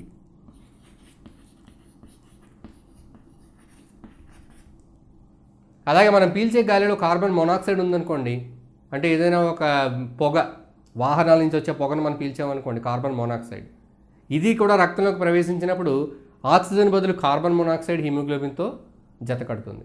ఈ కార్బన్ మోనాక్సైడ్ కణాలకి సరఫరా చేయడం వల్ల తలపోటు, వికారం, వాంతులు, ఈ రకంగా మనం అస్వస్థతకు గురయ్యే అవకాశం కూడా ఉంటుంది. అంటే ఆక్సిజన్తో పోటీ పడుతుంది కార్బన్ మోనాక్సైడ్, దానికి ఆ హీమోగ్లోబిన్తో బంధం ఏర్పరిచే శక్తి ఎక్కువగా ఉంటుంది. సాధారణంగా మనం మంచి గాలి పీలుస్తున్నాం, ఎటువంటి కార్బన్ మోనాక్సైడ్ లేని గాలి పీలుస్తున్నాం, అప్పుడు ఆక్సిజన్కి హీమోగ్లోబిన్తో జత కట్టేటటువంటి శక్తి ఎక్కువగా ఉంటుంది. ఈ విధంగా ఆక్సిజన్ హీమోగ్లోబిన్తో కలిసిన తర్వాత దాన్ని మనం ఆక్సీ హీమోగ్లోబిన్ అని చెప్తున్నాం. ఈ ఆక్సీ హీమోగ్లోబిన్ ఎక్కడ ఏర్పడుతుంది? మన శ్వాసకోశ గోణులు ఏవైతే ఉన్నాయో అక్కడ రక్తనాళంలోకి ఆక్సిజన్ వ్యాపనం చెంది రక్తంలోకి ప్రవేశించగానే అక్కడ ఆక్సిజన్ శాతం ఎక్కువగా ఉంటుంది. ఆక్సిజన్ శాతం ఎక్కువగా ఉంటుంది కాబట్టి హీమోగ్లోబిన్ దాంతో జత అవుతుంది, ఆక్సిజన్ను బంధించి రవాణా చేస్తుంది. సాధారణంగా వాతావరణంలో, అంటే మంచి గాలి 21% ఆక్సిజన్ ఉన్నటువంటి గాలిలో ఈ హీమోగ్లోబిన్ పూర్తిగా సంతృప్తి చెంది పూర్తిగా ఆక్సిజన్ను బంధించి రవాణా చేయడానికి సిద్ధంగా ఉంటుంది. ఈ విధంగా ఇది రవాణా చేస్తూ ఎక్కడికి వెళ్తుంది? రక్తనాళాలలో ప్రయాణించి కణజాలాల దగ్గరికి వెళ్తుంది. అయితే ఇక్కడ పరిస్థితి వ్యతిరేకంగా ఉంటుంది, విభిన్నంగా ఉంటుంది. ఇక్కడ హీమోగ్లోబిన్ ఆక్సిజన్ కలిగి ఉంది, ఈ హీమోగ్లోబిన్ ఆక్సిజన్ బంధించి ఉంది. అయితే ఇక్కడ కణజాలంలో ఏమవుతుంది? అక్కడ ఆక్సిజన్ శాతం చాలా తక్కువ. ఎందుకని? ఆక్సిజన్ నిరంతరం వినియోగించుకోబడుతుంది, శక్తి కోసం ఉన్న ఆక్సిజన్ అంతా కూడా వినియోగించుకోబడుతుంది. సో ఆక్సిజన్ శాతం తక్కువ. అప్పుడు ఈ హీమోగ్లోబిన్కి బంధించి ఉన్న ఆక్సిజన్ అనేది హీమోగ్లోబిన్ నుంచి విడిపోయి కణజాలంలోకి వ్యాపనం ద్వారా ప్రవేశిస్తుంది. ఇప్పుడు హీమోగ్లోబిన్ అంటే ఆక్సీ హిమోగ్లోబిన్ ఆక్సిజన్ కోల్పోయి తిరిగి హిమోగ్లోబిన్ కింద మారింది. ఈ హిమోగ్లోబిన్ మళ్ళీ రక్త ప్రసరణ ద్వారా ఊపిరితిత్తుల ప్రాంతంలో చేరుకుని ఆక్సిజన్, అక్కడ ఉన్నటువంటి ఆక్సిజన్ని తీసుకుని ఆక్సీ హిమోగ్లోబిన్గా మారటం జరుగుతుంది. ఈ విధంగా ఆక్సిజన్ హీమోగ్లోబిన్ ద్వారా రవాణా చేయబడుతుంది. హీమోగ్లోబిన్ అనేది మన రక్తానికి ఎరుపు రంగునిచ్చేటటువంటి వర్ణకం. హీమోగ్లోబిన్లో ముఖ్యంగా ఐరన్ ఉంటుంది. ఈ ఐరన్ అణువు ఉంటుంది. మొక్కల్లో ఉండేటటువంటి క్లోరోఫిల్ కూడా హీమోగ్లోబిన్ మాదిరిగానే ఉంటుంది. కాకపోతే క్లోరోఫిల్లో మెగ్నీషియం ఉంటుంది ఐరన్కి బదులుగా. ఇక్కడ ఐరన్ అణువు ఉంది, అక్కడ మెగ్నీషియం ఉంది. అది ముఖ్యమైన తేడా. అది ఆ వర్ణదం మొక్కలకు పచ్చ రంగునిచ్చినట్టు ఈ వర్ణదం హీమోగ్లోబిన్ మన రక్తానికి ఎరుపు రంగునిస్తుంది. కణ శ్వాసక్రియ. శ్వాసక్రియలో మొదటి దశలో మన శ్వాసక్రియకు శక్తి విడుదల చేయటానికి అవసరమైన ఆక్సిజన్ కణాలకు ఏ విధంగా చేరుతుందో చూసాం. అంటే బాహ్య వాతావరణం నుండి ఆక్సిజన్ ఏ విధంగా కణాలకు సరఫరా చేయబడుతుంది, మానవుల్లో ఏ విధంగా జరుగుతుందో చూసాం.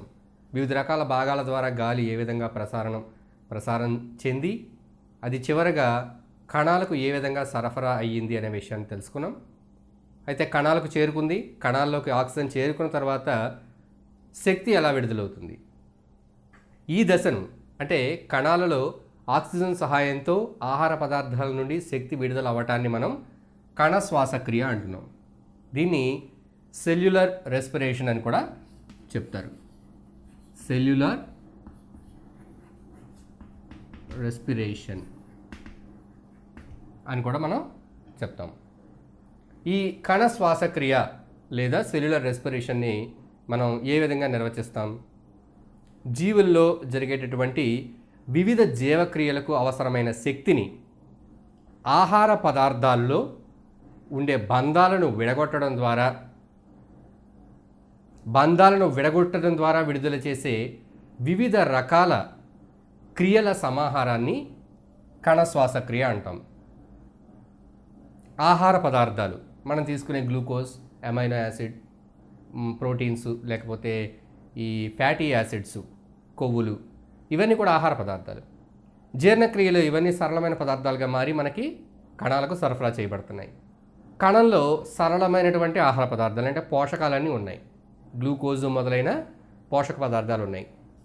ఈ పోషక పదార్థాల్లో ఈ పోషక పదార్థం అనేది ఇవి అణువులు. ఈ అణువుల మధ్యలో బంధాలు, అనేక రకాల బంధాలు ఉంటాయి, రసాయన బంధాలు. ఈ రసాయన బంధాన్ని విచ్ఛిన్నం చేసినప్పుడు శక్తి విడుదలవుతుంది. ఆ ప్రక్రియను మనం శ్వాసక్రియ అని చెప్తున్నాం.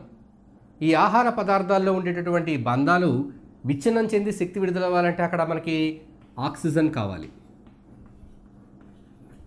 ఆక్సిజన్ సహాయంతో జరిగే ఈ క్రియని కణ శ్వాసక్రియ అని చెప్తున్నాం.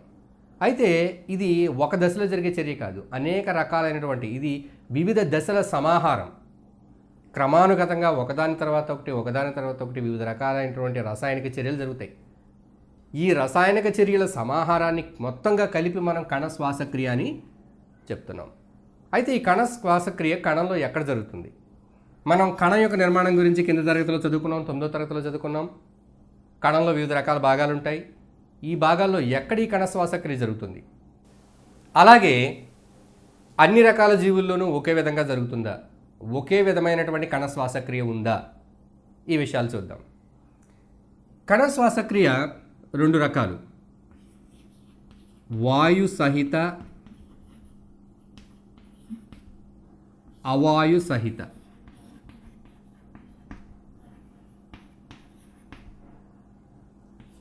Aerobic respiration, anaerobic respiration. వాయు సహిత కణ శ్వాసక్రియ అంటే ఆక్సిజన్ సమక్షంలో జరిగేటిది. అంటే కణాలకు ఆక్సిజన్ సరఫరా అయినప్పుడు జరిగేటటువంటి కణ శ్వాసక్రియను వాయు సహిత కణ శ్వాసక్రియ లేదా వాయు సహిత శ్వాసక్రియ అని చెప్తాం.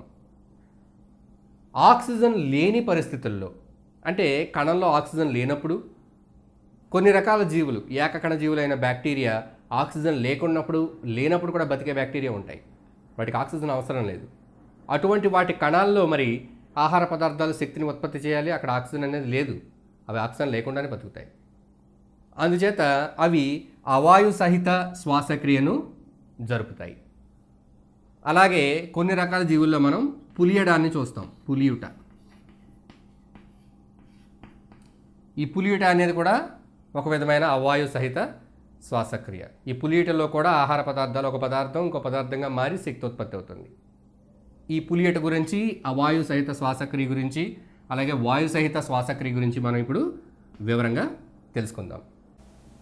అయితే ఈ శ్వాసక్రియ అన్ని జీవుల్లో ఒకే విధంగా జరుగుతుందా, ఒకే ప్రదేశంలో జరుగుతుందా అని మనం ఇక్కడ చర్చించుకుంటున్నాం. కణంలో కేంద్రకం, మైటోకాండ్రియా మొదలైనటువంటి వివిధ రకాల కణాంగాలు ఉంటాయి. అయితే అన్ని జీవుల్లో ఈ కణాంగాలు ఉంటున్నాయా? కొన్ని కేంద్రక పూర్వ జీవులు మనం చూసినట్లయితే, కేంద్రక పూర్వ జీవులు బ్యాక్టీరియా మొదలైన వాటిలో కేంద్రకం లేదు. మరి వాటి కణాలలో ఎక్కడ ఈ కణ శ్వాసక్రియ జరుగుతుంది? కణద్రవ్యం. కణద్రవ్యం ఏ జీవులు? కేంద్రక పూర్వ జీవులు.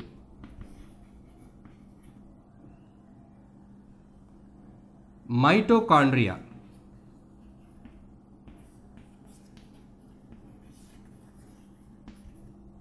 ఇవి నిజ కేంద్రక జీవులలో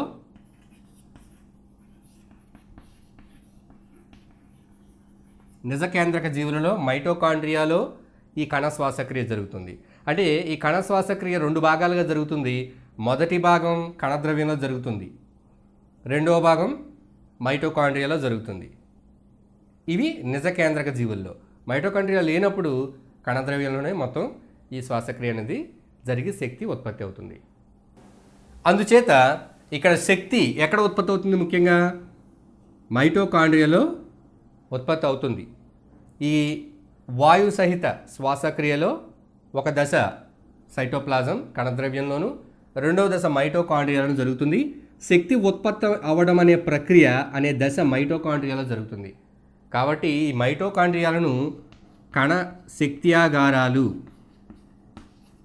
అని కూడా చెప్తారు. Power houses of cell. Cell యొక్క పవర్ హౌస్ అంటే శక్తిని సరఫరా చేసేటటువంటిది, కాబట్టి ఇది పవర్ హౌస్ అంటున్నారు. అందుచేత దీన్ని మనం కణ శక్త్యాగారాలను కూడా చెప్తాం, ఈ మైటోకాండ్రియాలని. అలాగే మైటోకాండ్రియాలో శక్తి ఏ విధంగా ఉత్పత్తి అవుతుంది, ఇందులోని వివిధ దశల గురించి కూడా మనం ఇప్పుడు తెలుసుకుందాం. ఈ కణ శ్వాసక్రియలో ముఖ్యమైన పదార్థం గ్లూకోజ్.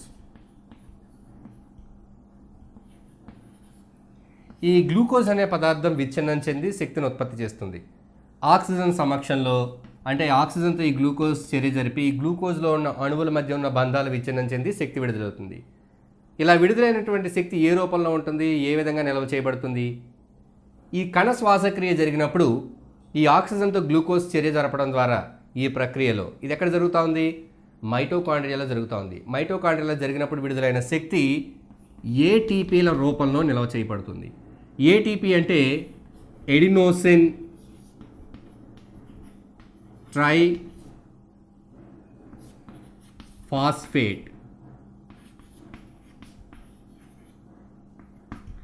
ఎడినోసిన్ ట్రైఫాస్ఫేట్ అంటే ఎడినోసిన్కి 3 ఫాస్ఫేట్లు తగిలించబడి ఉంటాయి. ఇదే ఒక ఎడినోసిన్ అనుకుంటే మనం దీనికి 1, 2, 3 ఈ విధంగా 3 ఫాస్ఫేట్లు అనుసంధానం చేసి ఉంటాయి, బంధం ఏర్పరచుకుని ఉంటాయి. ఈ ఫాస్ఫేట్లకి ఎడినోసిన్కి మధ్యలో ఉన్న బంధాల్లో శక్తి అనేది ఉంటుంది.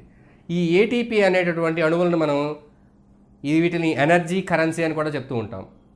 అంటే మన నిత్యావసరాలకు మనం డబ్బుని ఏ విధంగా ఉపయోగిస్తున్నామో, మన నిత్యావసరాలు తీర్చుకోవాలంటే, మనకు కావాల్సిన వస్తువులు మనం సమకూర్చుకోవాలంటే, మనకు కావాల్సిన ఆహారం కానీ మిగిలిన పొందాలంటే మనం మనకి డబ్బు ఏ విధంగా ఉపయోగపడుతుందో, మన సమాజంలో మనకు కావాల్సిన అవసరాలకి డబ్బు ఎలా చలామణి అవుతుందో, కణాల లోపల కణాలకు కావాల్సినటువంటి శక్తి ఈ ఏటీపీ ద్వారా సరఫరా అవుతుంది. అందుచేత వీటిని ఎనర్జీ కరెన్సీ అని కూడా చెప్తాం, ఈ ఏటీపీ అణువుల్ని. ఒక ఏటీపీ అణువు విచ్ఛిన్నం చెందడం ద్వారా 7200 క్యాలరీల ఎనర్జీని సమకూర్చగలుగుతుంది. ఇది ఏటీపీ. అంటే ఇక్కడ శ్వాసక్రియ జరిగినప్పుడు గ్లూకోజ్ ఆక్సిజన్తో చర్య జరిపినప్పుడు ఉత్పత్తి అయినటువంటి శక్తి ఏటీపీల రూపంలో నిల్వ చేయబడుతుంది. అయితే కణ శ్వాసక్రియ ఆక్సిజన్ ఉన్నప్పుడు లేనప్పుడు కూడా జరుగుతుందని మనం తెలుసుకున్నాం. అదొక పద్ధతి, ఇదొక పద్ధతి. ఆక్సిజన్ సమక్షంలో గనక ఈ గ్లూకోజ్ కణ శ్వాసక్రియలో అది దహనం అయినట్లయితే, కణ శ్వాసక్రియ జరిగినట్లయితే ఏం ఉత్పత్తి అవుతాయి? ఆక్సిజన్ లేనప్పుడు ఏ పదార్థాలు ఉత్పత్తి అవుతాయో చూద్దాం. ఇప్పుడు కణ శ్వాసక్రియలో గ్లూకోజ్, ఈ గ్లూకోజ్ ఆక్సిజన్ సమక్షంలో గనక కణ శ్వాసక్రియ జరిగినట్లయితే, అంటే వాయు సహిత శ్వాసక్రియ జరిగినప్పుడు, ఆక్సిజన్ సమక్షంలో శ్వాసక్రియ జరిగినప్పుడు ఏం ఉత్పత్తి అవుతుంది? ముఖ్యంగా మనకు కావాల్సింది ఏమిటి ఇక్కడ? మొట్టమొదటిది శక్తి. అలాగే ఈ శ్వాసక్రియలో కార్బన్ డైఆక్సైడు, నీరు, శక్తి, కార్బన్ డైఆక్సైడు. శక్తి ఏ రూపంలో విడుదలవుతుంది? ఏటీపీల రూపంలో విడుదలవుతుంది కొంత శక్తి ఉష్ణం రూపంలో కూడా విడుదలవుతాన్ని మనం చూస్తాం. శ్వాసక్రియలో ఉష్ణం ఉత్పత్తి అవుతుందన్న విషయాలను కూడా మనం ముందు చూసినటువంటి ప్రయోగాలు, ఎవరైతే శాస్త్రవేత్తలు వివిధ రకాల ప్రయోగాలు చేశారో ఆ ప్రయోగాల్లో మనం తెలుసుకున్నది ఉష్ణం కూడా ఉత్పత్తి అవుతుందని చెప్పి. అందుచేత ఆక్సిజన్ సమక్షంలో జరిగినప్పుడు శక్తి, కార్బన్ డైఆక్సైడు, నీరు మొదలైన పదార్థాలు ఉత్పత్తి అవుతాయి. ఇందులో శక్తి ముఖ్యంగా మన అవసరాలకు, వివిధ రకాల జీవక్రియలు జరగడానికి ఇది అవసరం అవుతుంది. ఈ విధమైన వాయు సహిత శ్వాసక్రియ అనేది మనం ఇందులో చూస్తూ ఉన్నాం. సాధారణమైనటువంటి మొక్కలు అలాగే జంతువులు, మనుషులు, వీళ్ళందరిలో కూడా మనం ఈ వాయు సహిత అంటే ఆక్సిజన్ సమక్షంలో జరిగేటటువంటి శ్వాసక్రియను చూస్తున్నాం. తరువాతది ఆక్సిజన్ లేనప్పుడు అవాయు సహిత.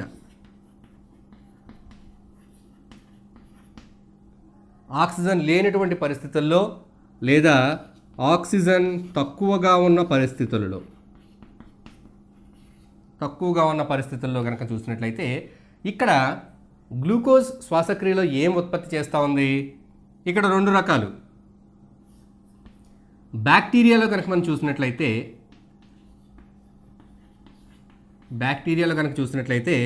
గ్లూకోజ్ ఏ పదార్థాలను ఉత్పత్తి చేస్తుంది? లాక్టిక్ యాసిడ్, లాక్టిక్ ఆమ్లము లేదా lactic acid plus carbon dioxide plus శక్తి ఉత్పత్తి అవుతుంది. శక్తితో పాటు లాక్టిక్ ఆమ్లం, కార్బన్ డైఆక్సైడ్ ఉత్పత్తి అవుతున్నాయి. ఇది బ్యాక్టీరియా. అదే ఈస్ట్లో కనుక మనం చూసినట్లయితే, ఈస్ట్ అంటే ఇది ఫంగస్లో ఉన్న ఏకకణ జీవులు ఈస్ట్ అని చెప్తాం. ఇవి కూడా అవాయు సహిత పరిస్థితుల్లో శ్వాసక్రియను జరుపుతాయి. ఆక్సిజన్ లేని పరిస్థితుల్లో ఈస్ట్ విషయంలో ఎథనాల్ ఉత్పత్తి అవుతుంది. ఎథనాల్ అంటే ఒక రకమైనటువంటి ఆల్కహాలు, దాంతోపాటు కార్బన్ డైఆక్సైడు, దాంతోపాటు శక్తి ఉత్పత్తి అవుతుంది. ఇక్కడ మనం ముఖ్యంగా గమనించవలసిన విషయం ఏమిటంటే, వాయు సహిత అవాయు సహిత శ్వాసక్రియలు మనం రెండింటిని బేరీజ్ వేసినప్పుడు వాయు సహిత ఆక్సిజన్ సమక్షంలో జరిగేటటువంటి శ్వాసక్రియలో ఎక్కువ శక్తి ఉత్పత్తి అవుతుంది. శక్తి తర్వాత వచ్చే పదార్థాలన్నీ కూడా చాలా సరళమైన, పెద్దగా ఉపయోగం లేని పదార్థాలు. కార్బన్ డైఆక్సైడ్, నీరు సంక్లిష్టమైన పదార్థాలు కాదు, ఉత్పన్నాలు. ఇక్కడ అవాయు సహిత శ్వాసక్రియలో చూసినట్లయితే శక్తి తక్కువగా ఉంటుంది. ఆక్సిజన్ సమక్షంలో కంపేర్ చేసినప్పుడు మనం దాంతో పోల్చినప్పుడు అవాయు సహిత శ్వాసక్రియలో విడుదలయ్యే శక్తి తక్కువ. అయితే శక్తితో పాటు ఇక్కడ కొన్ని కొత్త పదార్థాలు ఏర్పడుతున్నాయి. బ్యాక్టీరియాలో చూసినట్లయితే లాక్టిక్ ఆమ్లం ఏర్పడుతుంది. ఈస్ట్లో చూసినట్లయితే ఎథనాల్ అనే ఆల్కహాల్ ఏర్పడడాన్ని మనం ఇక్కడ గమనిస్తాం. కణ శ్వాసక్రియ ఎలా జరుగుతుంది, ఏ జీవుల్లో ఏ విధంగా జరుగుతుందో చూసాం. ఆక్సిజన్ లేనటువంటి పరిస్థితుల్లో ఉండేటటువంటి జీవులు, బ్యాక్టీరియా, ఈస్ట్ మొదలైన వాటిలో ఆక్సిజన్ అవసరం లేకుండానే గ్లూకోజ్ నుంచి శక్తి విడుదలవుతుంది అవాయు సహిత శ్వాసక్రియ ద్వారా. మరి మన శరీరంలో వాయు సహిత శ్వాసక్రియ అనేది ఉంటుంది అని మనం ఇక్కడ తెలుసుకున్నాం. వాయు సహిత అంటే ఆక్సిజన్ సమక్షంలో.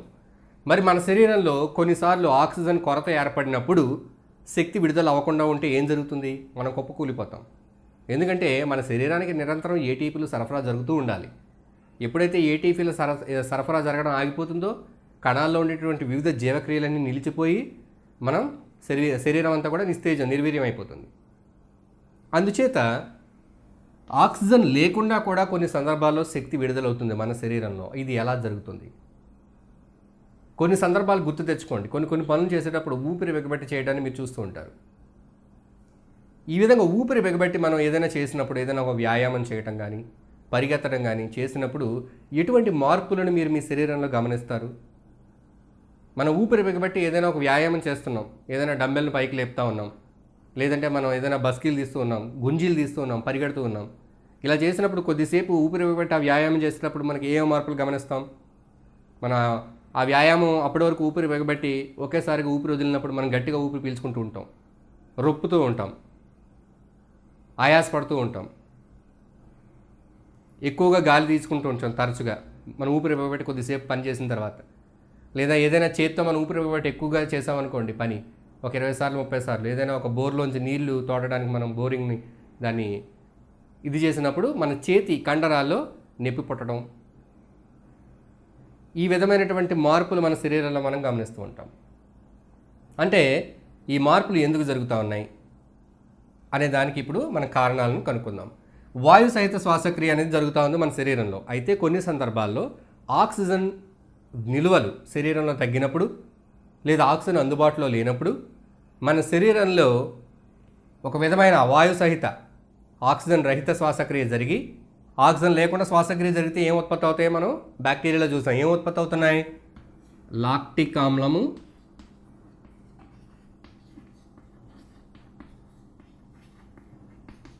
కార్బన్ డైఆక్సైడ్, ఇవి ఉత్పత్తి అవుతాయి శరీరంలో. ఇప్పుడు ఉదాహరణకి ఒక పరుగు పందెం తీసుకున్నాం అనుకోండి.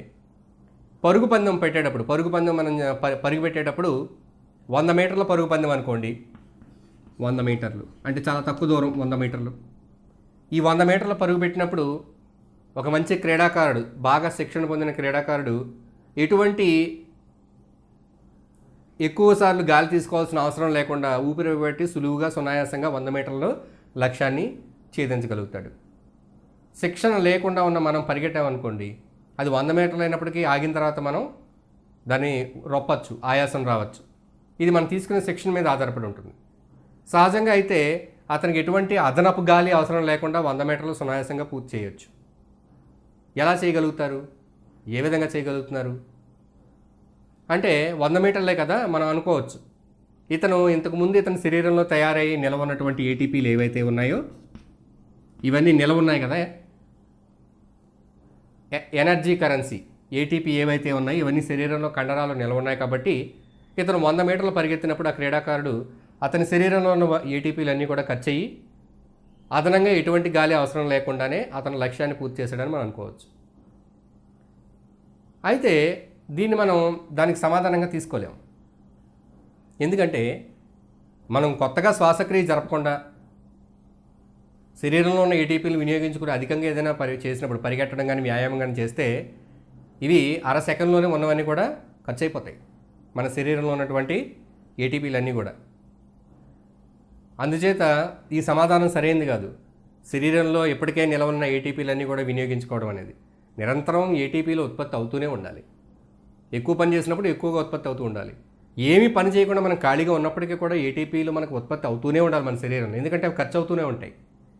మనం ఎటువంటి శారీరక వ్యాయామం కానీ శారీరక శ్రమ కానీ లేకుండా కూర్చుని ఉండినా, మనం నిద్రపోతూ ఉన్నా మన శరీరంలో ఏటీపీలు ఖర్చు అవుతూనే ఉంటాయి. ఎందుకంటే జీవక్రియలు అనేవి నిరంతరం జరుగుతూ ఉంటాయి మన శరీరంలో మనం బ్రతుకున్నంతకాలం. ఈ జీవక్రియలకు ఏటీపీలు నిరంతరంగా సరఫరా చేయబడుతూ ఉండాలి.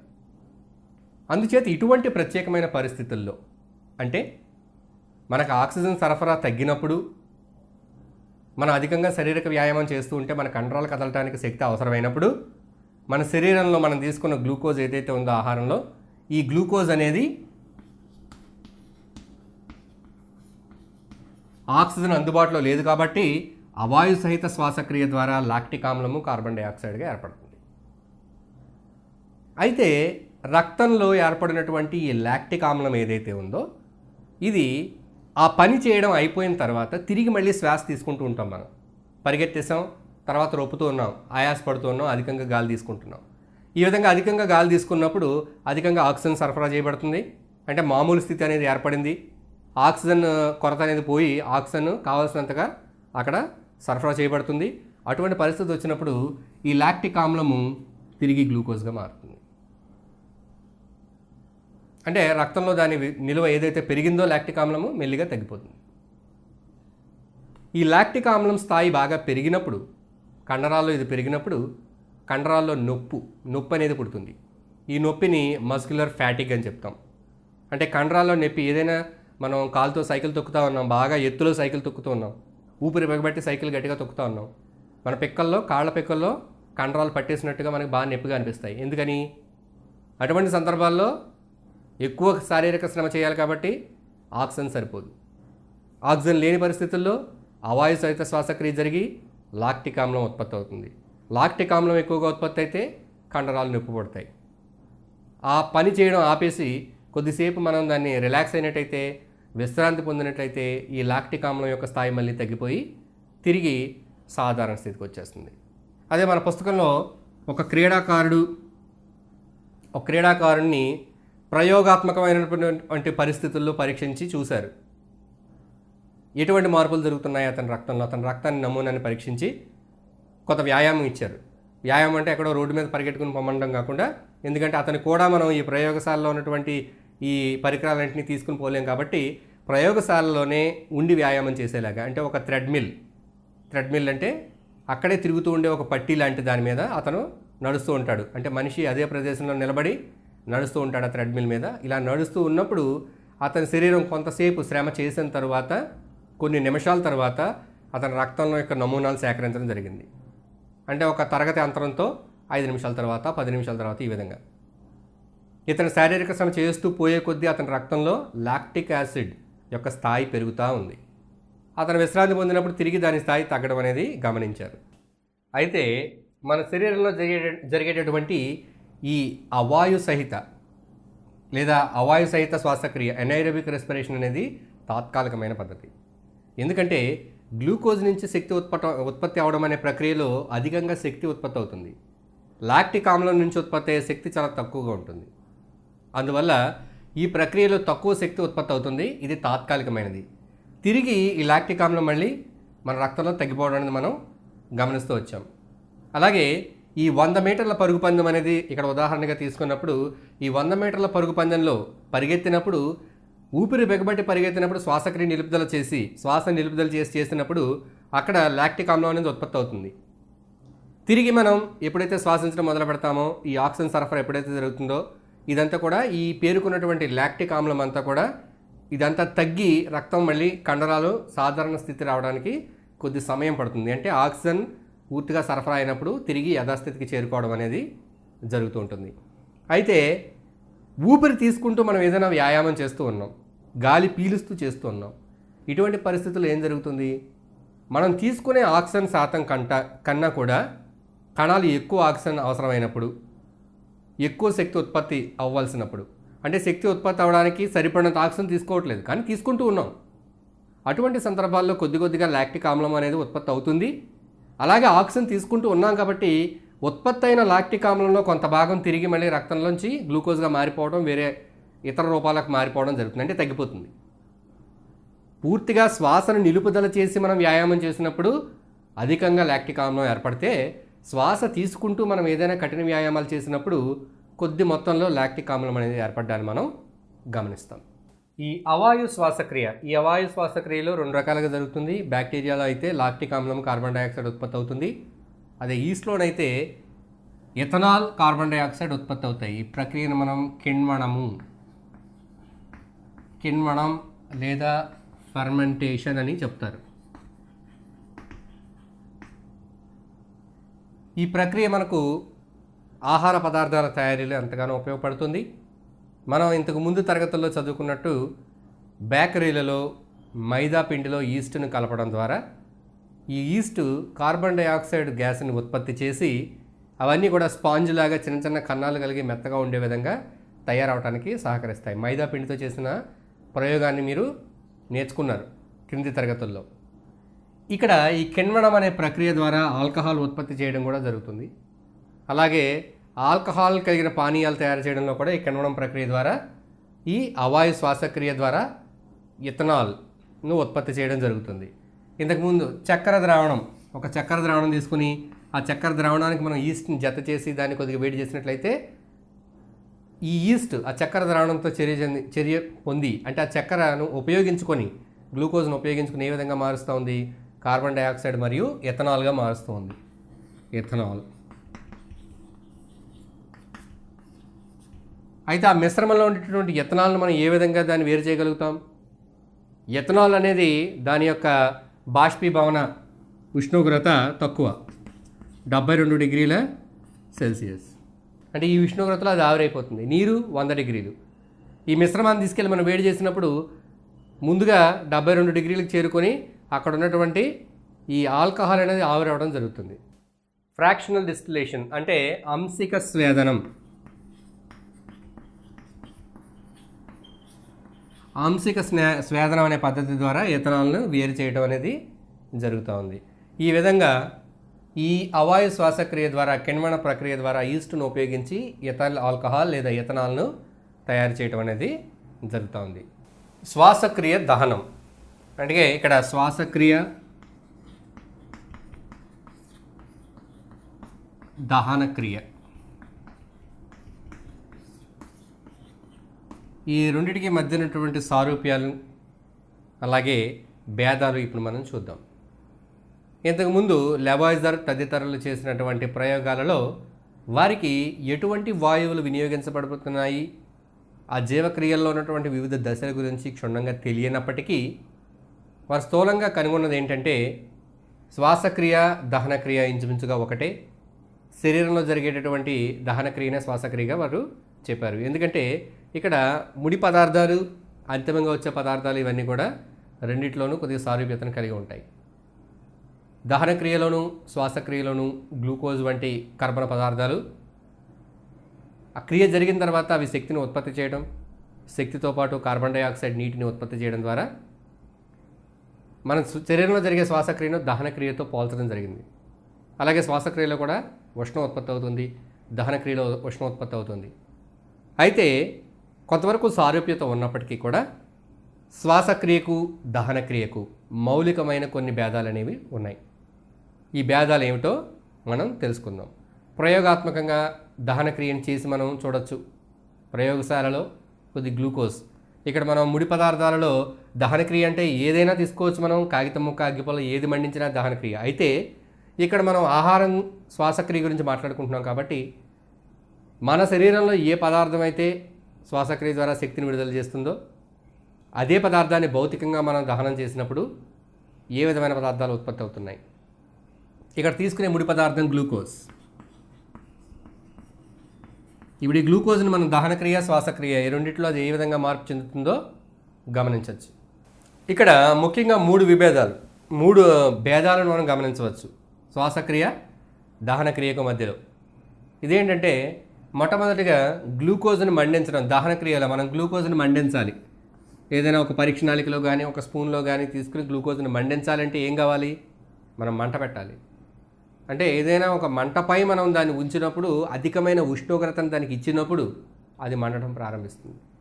కానీ మన శరీరంలో గ్లూకోజ్ నుంచి శక్తి ఉత్పత్తి అవుతుంది. అయితే గ్లూకోజ్ నుంచి శక్తి ఉత్పత్తి అవడానికి మన శరీరంలో కణాల్లో మంట అనేది అవసరం లేదు. నిప్పు అనేది లేకుండానే ఆ దహనక్రియ, ఆ శ్వాసక్రియ అనేది జరుగుతూ ఉంది. అది ఒక మౌలికమైన భేదం. శ్వాసక్రియకు ఎటువంటి మంట అవసరం లేదు, ఎటువంటి నిప్పు అవసరం లేదు. దహనక్రియకు మాత్రం అధిక ఉష్ణోగ్రత మంట మీద దాన్ని ఉంచినప్పుడు మాత్రమే ప్రారంభమవుతుంది. రెండవ భేదం ఏమిటంటే దహనక్రియలో ఒకసారి గ్లూకోజ్ను మండించడం ప్రారంభించామనుకోండి, ఆ గ్లూకోజ్ అలా నిరంతరంగా మండుతూనే ఉంటుంది. దాని తర్వాత అది అలా పాకుతూ ఉంటుంది ఆ మంట. అంటే కొంత గ్లూకోజ్ మండిన తర్వాత ఆగిపోవడం అనేది ఉండదు. మొత్తం గ్లూకోజ్ అంతా మనం ఎంత పదార్థం అయితే తీసుకున్నామో అంతా మండేంత వరకు అది జరుగుతూనే ఉంటుంది. అంటే మనం ఆ చర్య నియంత్రించలేము. ఒకసారి మంట పెట్టిన తర్వాత అది అంటుకుని అలాగా మండుతూనే ఉంటుంది. దాన్ని నియంత్రించడం అనేది అక్కడ లేదు, నియంత్రణ అనేది లేదు. కానీ మన శరీరంలో ఎంత శక్తి కావాలో అంత గ్లూకోజ్ మాత్రమే శ్వాసక్రియలో శక్తిని ఉత్పత్తి చేస్తూ ఉంది. అంటే నియంత్రణలో జరుగుతూ ఉంది. ఎంత మొత్తంలో ఏటీపీలు కావాలో ఆ అంచనా ప్రకారం మాత్రమే గ్లూకోజ్ యొక్క వినియోగం జరుగుతూ ఉంది. గ్లూకోజ్ యొక్క శ్వాసక్రియలో గ్లూకోజ్ యొక్క వినియోగం జరుగుతుంది. ఇది రెండవది. మూడవది దహనక్రియ అనేది ఖచ్చితంగా నీరు లేనప్పుడు మాత్రమే జరుగుతుంది. అంటే మండేటప్పుడు నీళ్ళు వేస్తే అది మండడం అనేది ఉండదు. మనం మంట అంటించిన తర్వాత అందులో నీళ్లు ఉన్నట్టయితే నీళ్లు జలినా మంట అనేది ఆరిపోతుంది, దహనక్రియ ఆగిపోతుంది. కానీ శ్వాసక్రియ కణాల్లో జరుగుతూ ఉంది. కణాల్లో అధిక మొత్తంలో నీరు ఉంటుంది.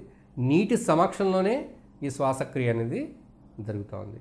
అంటే బాహ్యంగా మనం చూసినప్పుడు స్థూలంగా మనకు కొన్ని సారూప్యతలు కనిపించినప్పటికీ, అంటే ముడి పదార్థం గ్లూకోజు, అంతిమంగా వచ్చేది కార్బన్ డైఆక్సైడు, శక్తి, ఉష్ణం ఇవన్నీ కూడా పోలికలు ఉన్నప్పటికీ జరిగే ప్రక్రియ విధానం అంతా కూడా చాలా భేదాలు అనేవి శ్వాసక్రియకు దహనక్రియకు ఉన్నాయన్న విషయాన్ని మనం ఇక్కడ గమనించవచ్చు.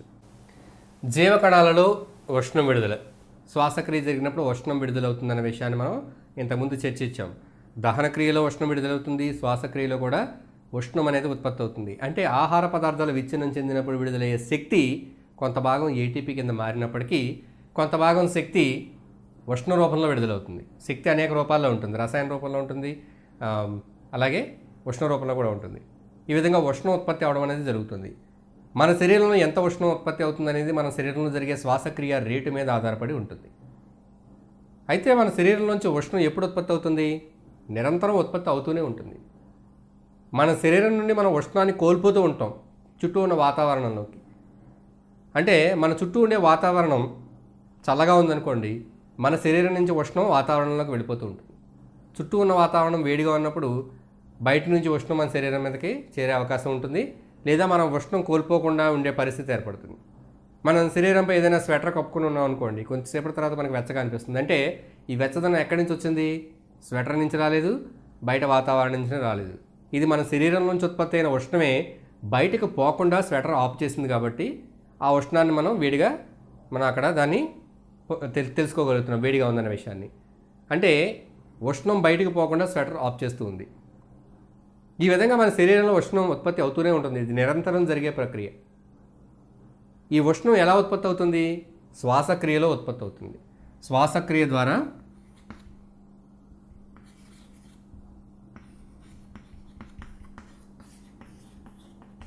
ఉష్ణం అనేది ఉత్పత్తి అవుతుంది. కొన్ని సందర్భాల్లో అధికంగా ఉష్ణం ఉత్పత్తి అవుతుంది. ఎటువంటి సందర్భాల్లో? అధికమైన శారీరక శ్రమ చేసినప్పుడు, పరిగెత్తినప్పుడు, మెట్లెక్కినప్పుడు, ఏదైనా వ్యాయామం చేసినప్పుడు శరీరం వేడెక్కడాన్ని మనం గమనిస్తూ ఉంటాం.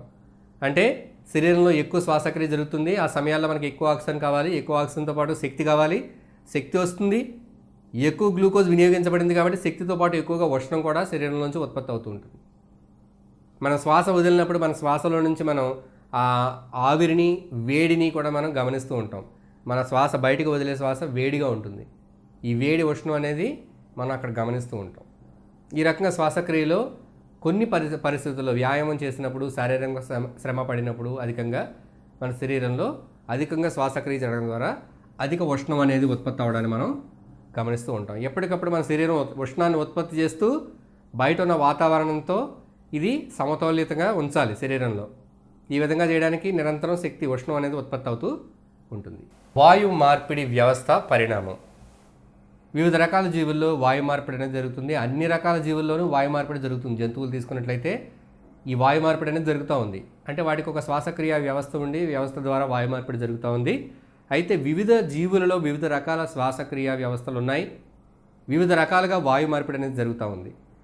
ఏకకణ జీవులు కనుక మనం చూసినట్లయితే, ఏకకణ జీవులు వీటికి ఎటువంటి వ్యవస్థలు ఉండవు. ఎందుకంటే వాటి శరీరం మొత్తం ఒకటే కణంతో నిర్మితమై ఉంటుంది కాబట్టి ప్రత్యేకమైన వ్యవస్థలు ఏమీ లేకుండా అమీబా, పారామీషియం మొదలైన వాటిని చూసినట్లయితే వాటి శరీర కుడియాల ద్వారా గాలి వ్యాపనం చెందడం ద్వారా ఆక్సిజన్, కార్బన్ డైఆక్సైడ్ మార్పిడి జరగడం జరుగుతుంది. అంటే ఏకకణ జీవుల్లో వ్యాపనం ద్వారా ఈ వాయు మార్పిడి అనేది జరుగుతూ ఉంది.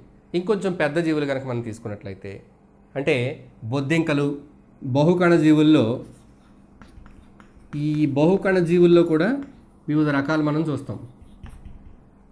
ఉదాహరణకి బొద్దింకలు, మిడతలు అంటే కీటకాలు,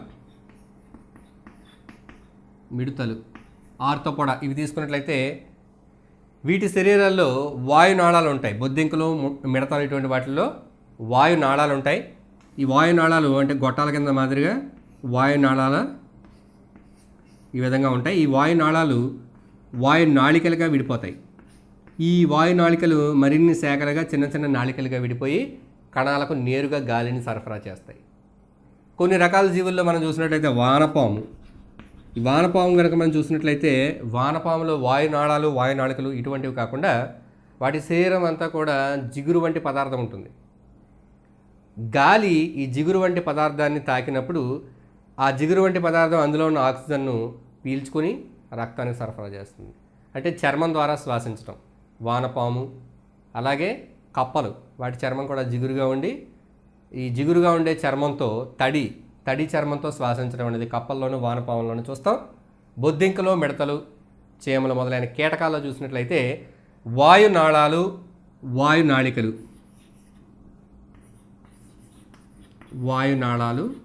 వాయునాళికలు వీటి ద్వారా అంటే స్పైరకిల్స్, ట్రాకియా, స్పైరకిల్స్ వీటితో ఇవి శ్వాసించడం అనేది మనం చూస్తాం బొద్దింకల్లో.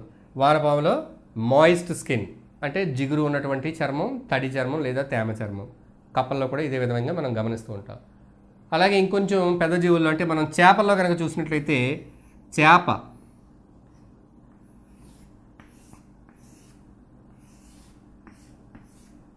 చేపలో చూసినట్లయితే మనకి మొప్పలోని ప్రత్యేకమైన భాగాలు మనం ఇక్కడ గమనిస్తాం.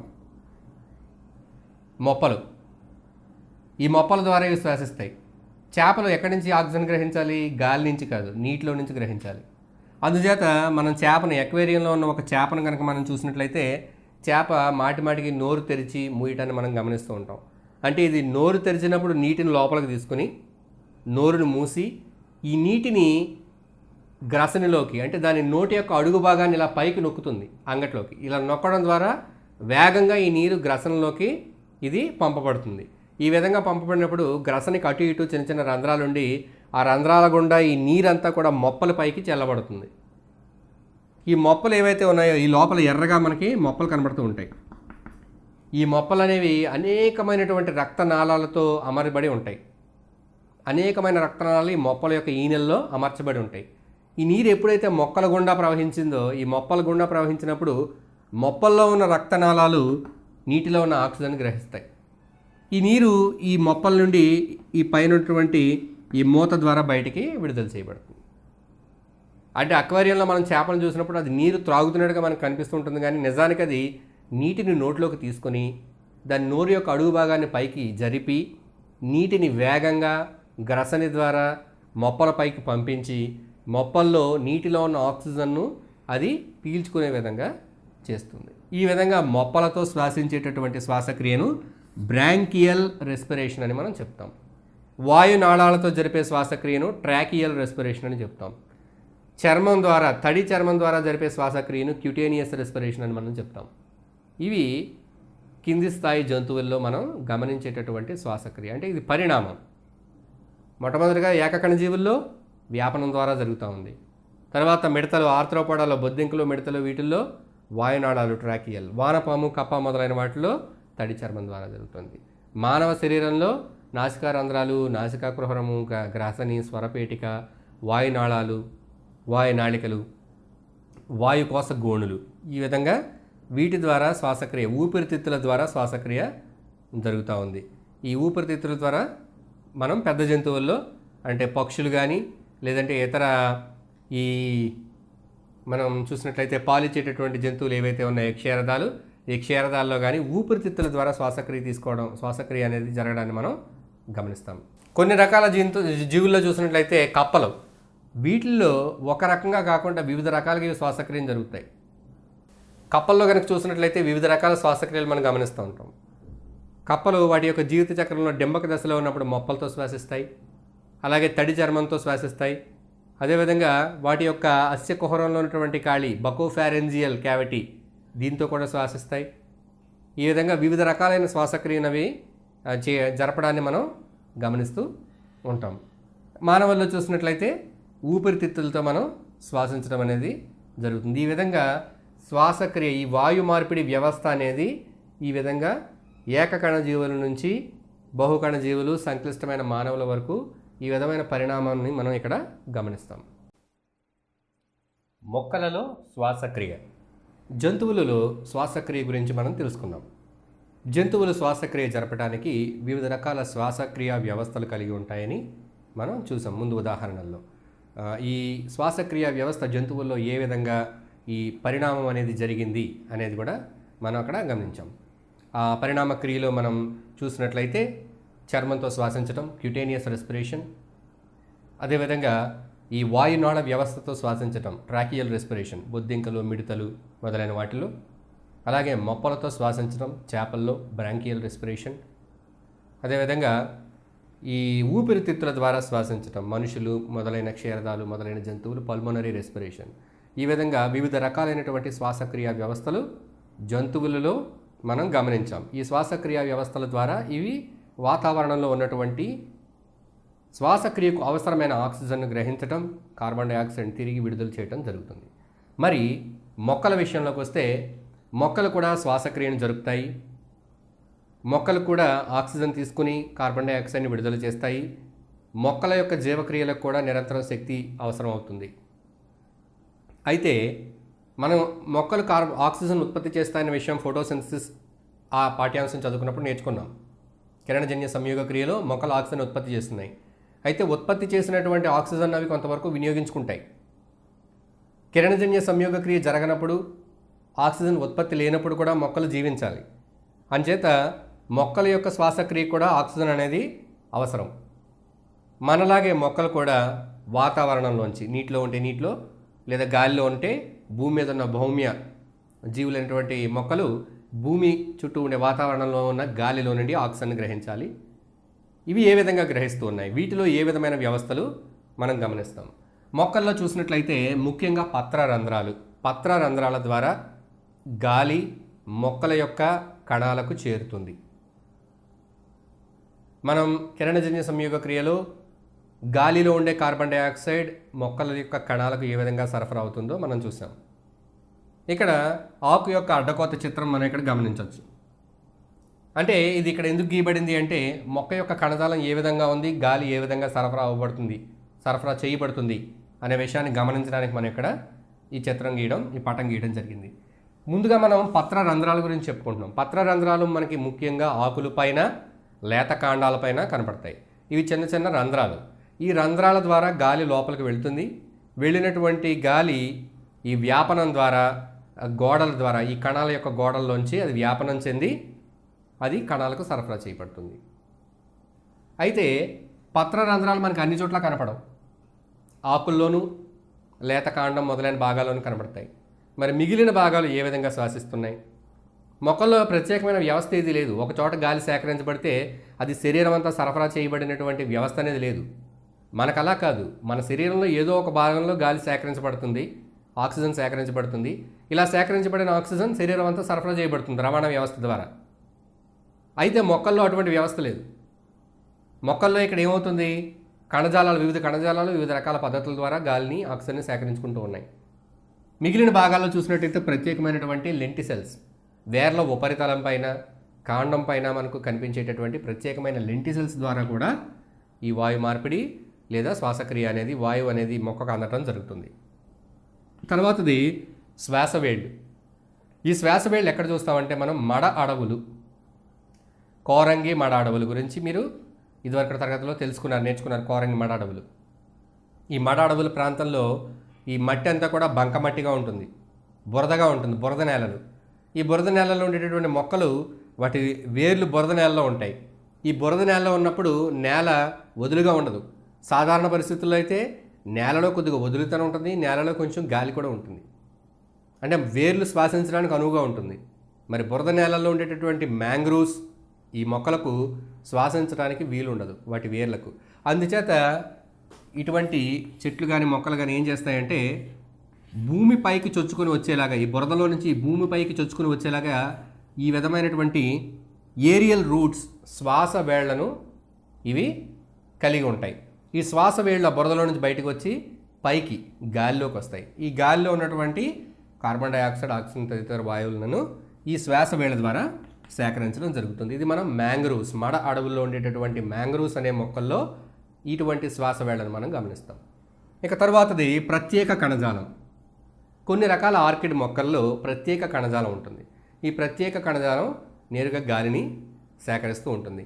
ఈ గాలిని సేకరించేటప్పుడు వివిధ రకాల కణాలు ఏ విధంగా గాలిని ప్రవేశించినటువంటి పత్ర రంధ్రాల ద్వారా అయితే నేను కానీ, లేదంటే లెంటిసెల్స్ ద్వారా కానీ లోపలికి ప్రవేశించినటువంటి గాలిని ఆ కణాలు ఏ విధంగా తీసుకుంటున్నాయి ఇప్పుడు మనం చూద్దాం. ఇప్పుడు వాయు రవాణా ఎలా జరుగుతుందో మనం గమనిద్దాం. మనం ఇప్పుడు ముందు చెప్పుకున్నాం, జంతువుల మాదిరిగా సంక్లిష్టమైన రవాణా వ్యవస్థలు ఇక్కడ లేవు మొక్కల్లో చూసినట్లయితే. అంటే గాలి రవాణా చేయడానికి ప్రత్యేకమైనటువంటి శ్వాసక్రియ వ్యవస్థ, రవాణా వ్యవస్థలు ఏమీ లేవు. కాబట్టి ఈ రవాణా ఎలా జరుగుతుంది?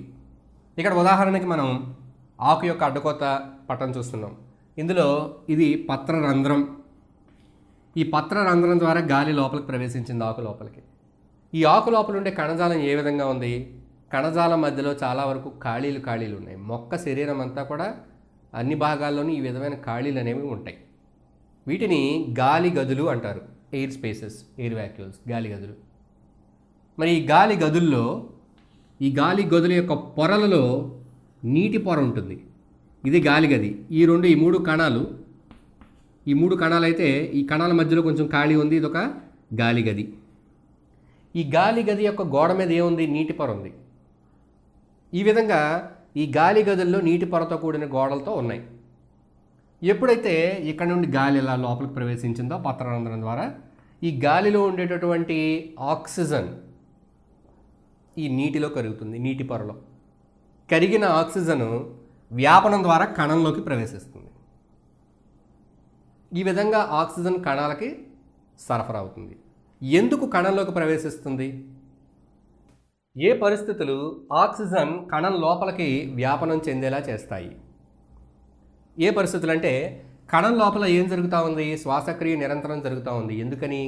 నిరంతరంగా శక్తి అనేది సరఫరా చేయబడుతూ ఉండాలి. ఒక జీవి, ఒక మొక్క అయినా జంతువైనా జీవించి ఉంది అంటే దాని కణజాలంలో నిరంతరం శక్తి ఏటీపీల రూపంలో తయారవుతూ సరఫరా చేయబడుతూ ఉండాలి దాని జీవక్రియలను నడపడానికి. అందుచేత ప్రతి కణంలోనూ కూడా శ్వాసక్రియ జరుగుతూ ఉంది. శ్వాసక్రియలో ఏది వినియోగించుకోబడుతుంది? ఇక్కడ ఉన్నటువంటి ఆక్సిజను, అక్కడ ఉన్నటువంటి గ్లూకోజ్, ఇవన్నీ కూడా వినియోగించుకోబడుతున్నాయి.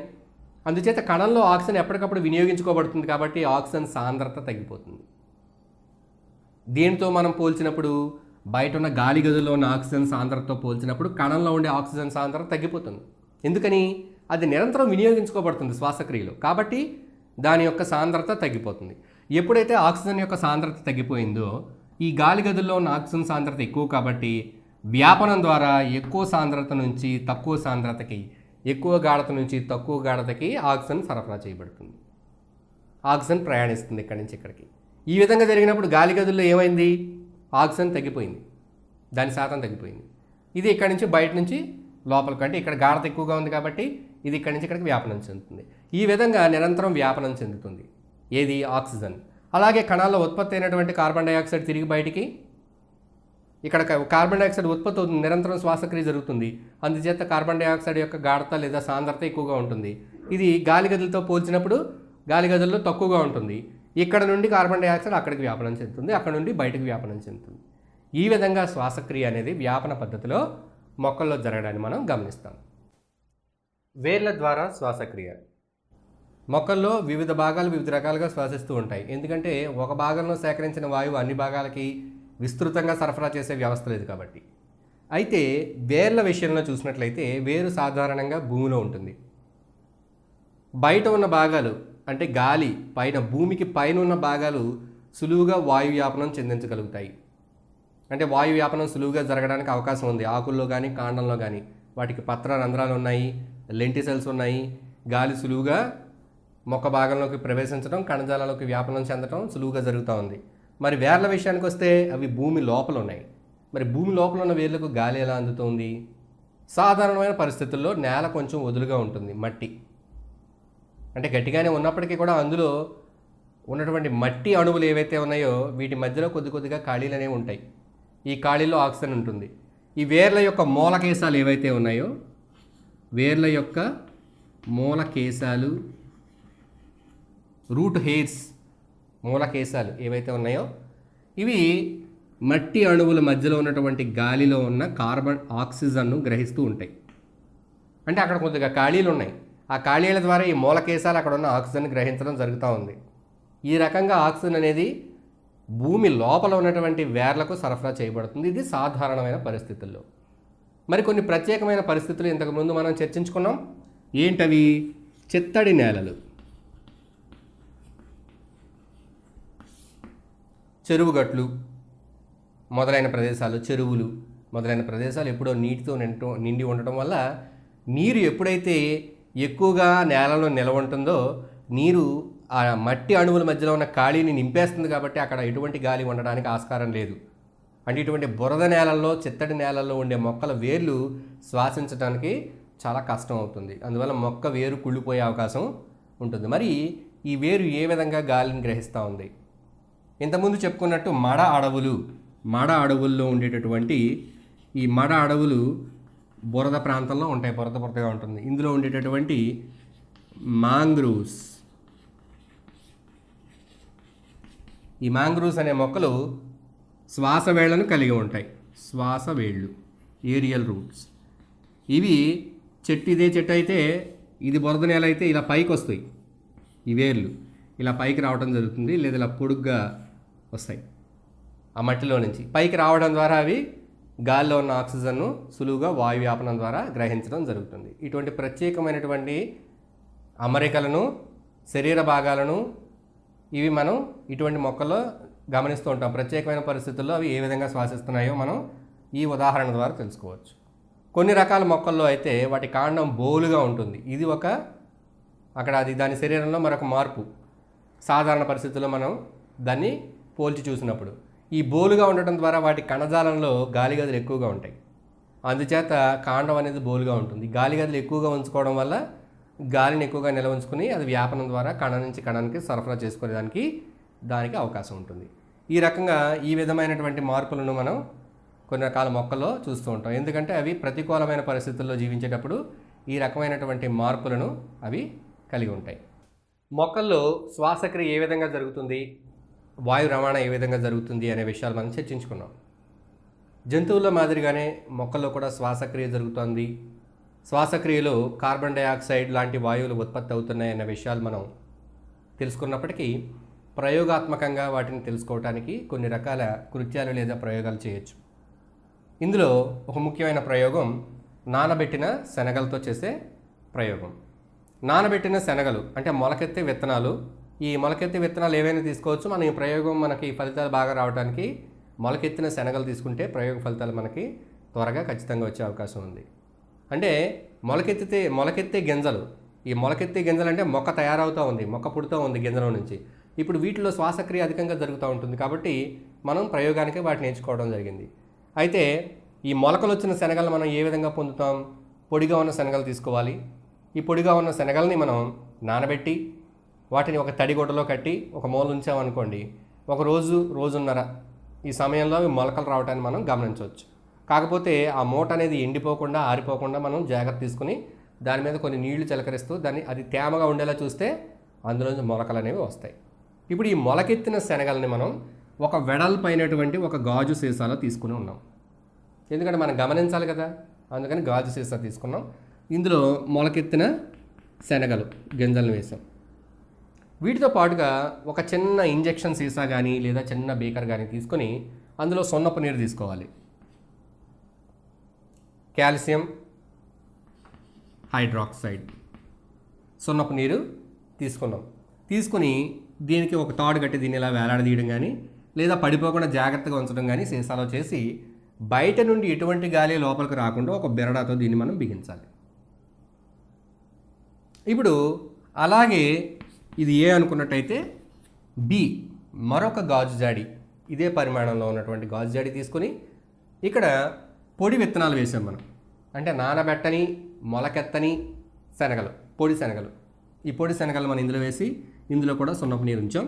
ఇప్పుడు ఈ రెండింటినీ కూడా బెరడా మూసి మనం కొద్దిసేపు అలా వదిలేసాం. ఇలా ఉంచినప్పుడు కొద్దిసేపటి తర్వాత మనం ఏం గమనిస్తామంటే ఇక్కడ శ్వాసక్రియ అనేది జరుగుతూ ఉంది మొలకెత్తిన విత్తనాల్లో. ఈ శ్వాసక్రియలో కార్బన్ డైఆక్సైడ్ అనే గ్యాస్ ఉత్పత్తి అవుతూ ఉంది. ఈ గాలి ఇక్కడున్న సున్నపు నీరుపై ప్రభావం చూపించి ఈ సున్నపు నీరు తెల్లగా అవటాన్ని మనం గమనిస్తాం మెల్లిమెల్లిగా. ఎందుకని అవుతుంది? ఈ కార్బన్ డైఆక్సైడ్ కాల్షియం హైడ్రాక్సైడ్తో చర్య జరిపి కాల్షియం కార్బొనేట్ని కాల్షియం కార్బొనేట్ని ఫార్మ్ చేస్తూ ఉంది కాబట్టి ఇక్కడ తెల్లగా అవటాన్ని మనం ఇక్కడ గమనిస్తాం. పొడి శనగలు తీసుకున్న చోట ఎటువంటి శ్వాసక్రియ జరగదు కాబట్టి, ఎటువంటి కార్బన్ డైఆక్సైడ్ ఉత్పత్తి లేదు కాబట్టి ఎటువంటి మార్పు మనం ఈ సున్నపు నీటిలో గమనించం. దీన్ని బట్టి మనం ఏం తెలుసుకోగలుగుతున్నాం? ఈ కృత్యం ద్వారా శ్వాసక్రియలో కార్బన్ డైఆక్సైడ్ ఉత్పత్తి అవుతుందని తెలుసుకుంటున్నాం. మొలకెత్తే గింజల్లో శ్వాసక్రియ ఉంది, పొడి గింజల్లో శ్వాసక్రియ లేదనే విషయాలను మనం రెండు విషయాలు మనం ఇక్కడ తెలుసుకోగలుగుతున్నాం.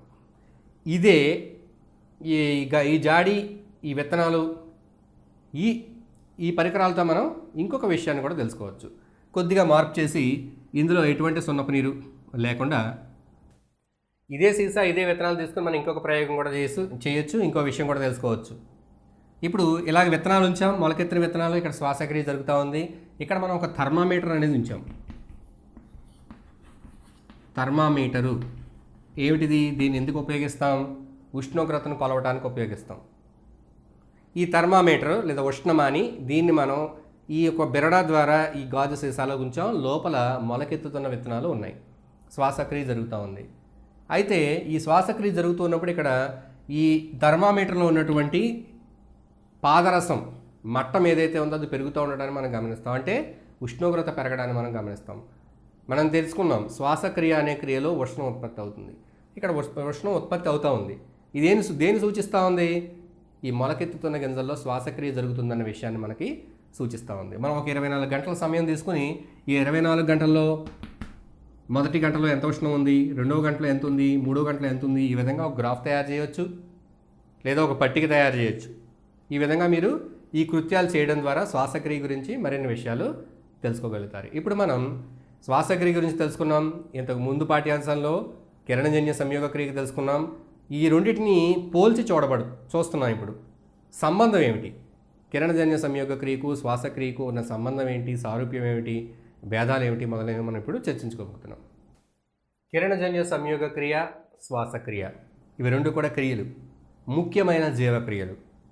మొక్కలైతేనేంటి, జంతువులైతేనేంటి, జీవం అనేది మనుగడ సాధించడానికి ఈ ముఖ్యమైనటువంటి రెండు క్రియలు కిరణజన్య సంయోగ క్రియ, శ్వాసక్రియ.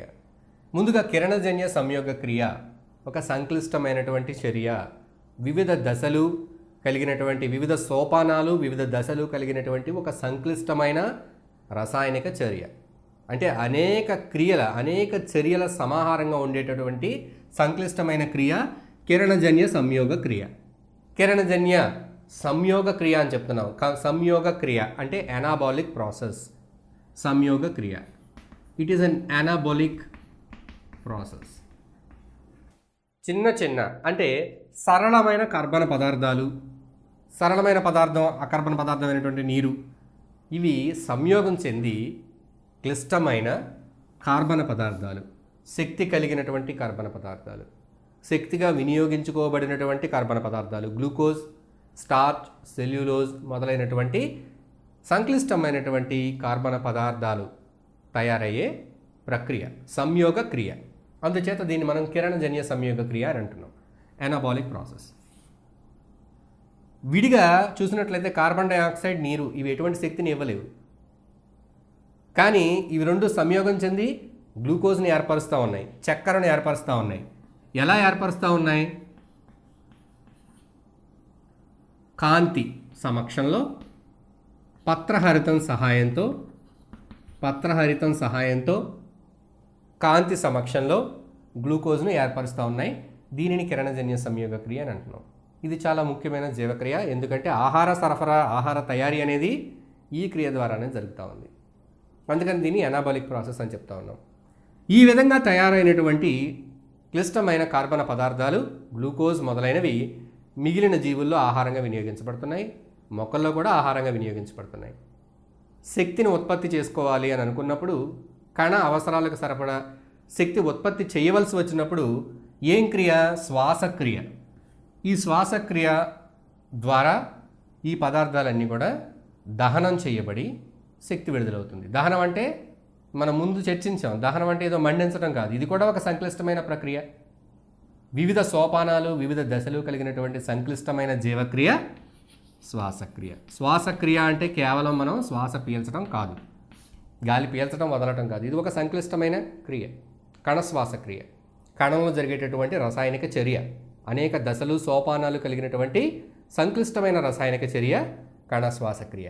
ఇందులో చక్కెర, గ్లూకోజ్ ఏదైతే ఉందో అది ఆక్సిజన్తో చర్య జరిపి ఇక్కడ శ్వాసక్రియ జరుగుతూ ఉంది, సెల్యులర్ రెస్పిరేషన్. ఇందులో ఏమేమి ఉత్పత్తి అవుతూ ఉన్నాయి మనకి? ఈ చర్య జరిపినప్పుడు కార్బన్ డైఆక్సైడ్, నీరు, శక్తి ఉత్పత్తి అవుతూ ఉంది. కార్బన్ డైఆక్సైడ్, నీరు, శక్తి ఉత్పత్తి జరుగుతూ ఉంది శ్వాసక్రియలో. ఈ క్రియను ఇక్కడ మనం ఈ కిరణజన్య సంయోగ క్రియను ఎనబాలిక్ ప్రాసెస్ అన్నాం. ఎందుకంటే క్లిష్టమైన పదార్థాలు తయారవుతున్నాయి సరళమైన పదార్థాల నుండి. శ్వాసక్రియలో క్లిష్టమైన పదార్థం సరళమైన పదార్థంగా మార్చబడుతుంది, శక్తి విడుదలవుతుంది. దీన్ని మనం క్యాటాబోలిక్ ప్రాసెస్. ఎనాబాలిజం, క్యాటాబాలిజం. ఎనాబాలిజం అంటే తయారవటం, సంశ్లేషణ లేదా సంయోగం జరిగి పెద్దది ఏర్పడటం. క్యాటాబాలిజం అంటే అది చిన్న చిన్న ముక్కలుగా అవ్వటం, ఇది క్యాటాబాలిక్. ఒక మెటాబాలిజం అంటే జీవక్రియలు మెటాబాలిజం తీసుకున్నట్లయితే అందులో ఎనాబాలిక్ రియాక్షన్స్ ఉంటాయి, క్యాటాబాలిక్ రియాక్షన్స్ ఉంటాయి. జీవుల్లో జరిగే ఎనాబాలిక్ రియాక్షన్కి మనం ఉదాహరణగా కిరణజన్య సంయోగ క్రియ అని చెప్తే, జీవుల్లో జరిగే క్యాటాబాలిక్ ప్రాసెస్ దీనికి శ్వాసక్రియను మనం ఉదాహరణగా చెప్పచ్చు. ఏది ఏమైనప్పటికీ రెండు క్రియలు కూడా జీవుల యొక్క మనుగడలో చాలా ముఖ్యమైన పాత్ర పోషిస్తాయి. మొక్కల్లో కిరణజన్య సంయోగ క్రియ ఉంటుంది, శ్వాసక్రియ ఉంటుంది. జంతువుల్లో కిరణజన్య సంయోగ క్రియ లేదు, జంతువులు ఆహారం తయారు చేసుకోలేవు, వాటిల్లో కేవలం శ్వాసక్రియ మాత్రం గమనిస్తాం. మరి మొక్కల్లో కిరణజన్య సంయోగ క్రియ జరుగుతూ ఉంది, శ్వాసక్రియ జరుగుతూ ఉంది. పగటిపూట కాంతి సమక్షంలో, కాంతి అందుబాటు ఉన్న సమయంలో గమనించినట్లయితే కిరణజన్య సంయోగ క్రియ రేటు అధికంగా ఉంటుంది శ్వాసక్రియ రేటుతో మనం పోల్చినప్పుడు. శ్వాసక్రియ రేటు తక్కువగాను, కిరణజన్య సంయోగ క్రియ రేటు అధికంగాను ఉంటుంది. ఈ సమయంలో అధికంగా ఆక్సిజన్ ఉత్పత్తి అవుతుంది. మొక్కకు బయట నుంచి ఆక్సిజన్ పొందవలసిన అవసరం ఎక్కువగా ఉండదు. కానీ రాత్రి వేళల్లో కిరణజన్య సంయోగ క్రియ రేటు తగ్గి శ్వాసక్రియ రేటు ఎక్కువగా ఉంటుంది మొక్కల్లో. ఈ విధమైన భేదాన్ని మనం మొక్కల్లో గమనిస్తాం. జంతువుల్లో అయితే కిరణజన్య సంయోగ క్రియ అనే ప్రసక్తి లేదు, కేవలం శ్వాసక్రియ ద్వారా అవి ఆహారం ద్వారా సేకరించినటువంటి ఆహార పదార్థాల్లో ఉండేటటువంటి గ్లూకోజ్ మొదలైన చక్కెరలు ఏవైతే ఉన్నాయో ఇవన్నీ ఆక్సీకరణం చెంది రెస్పిరేషన్, సెల్యులర్ రెస్పిరేషన్, శ్వాసక్రియ జరిగి శక్తి విడుదలవుతూ ఉంది. అలాగే ఈ రెండు చర్యలు జరిగేటటువంటి ప్రదేశాన్ని కనుక మనం చూసినట్లయితే కిరణజన్య సంయోగ క్రియ ఒక మొక్క యొక్క కణంలో క్లోరోప్లాస్ట్లో జరుగుతూ ఉంది.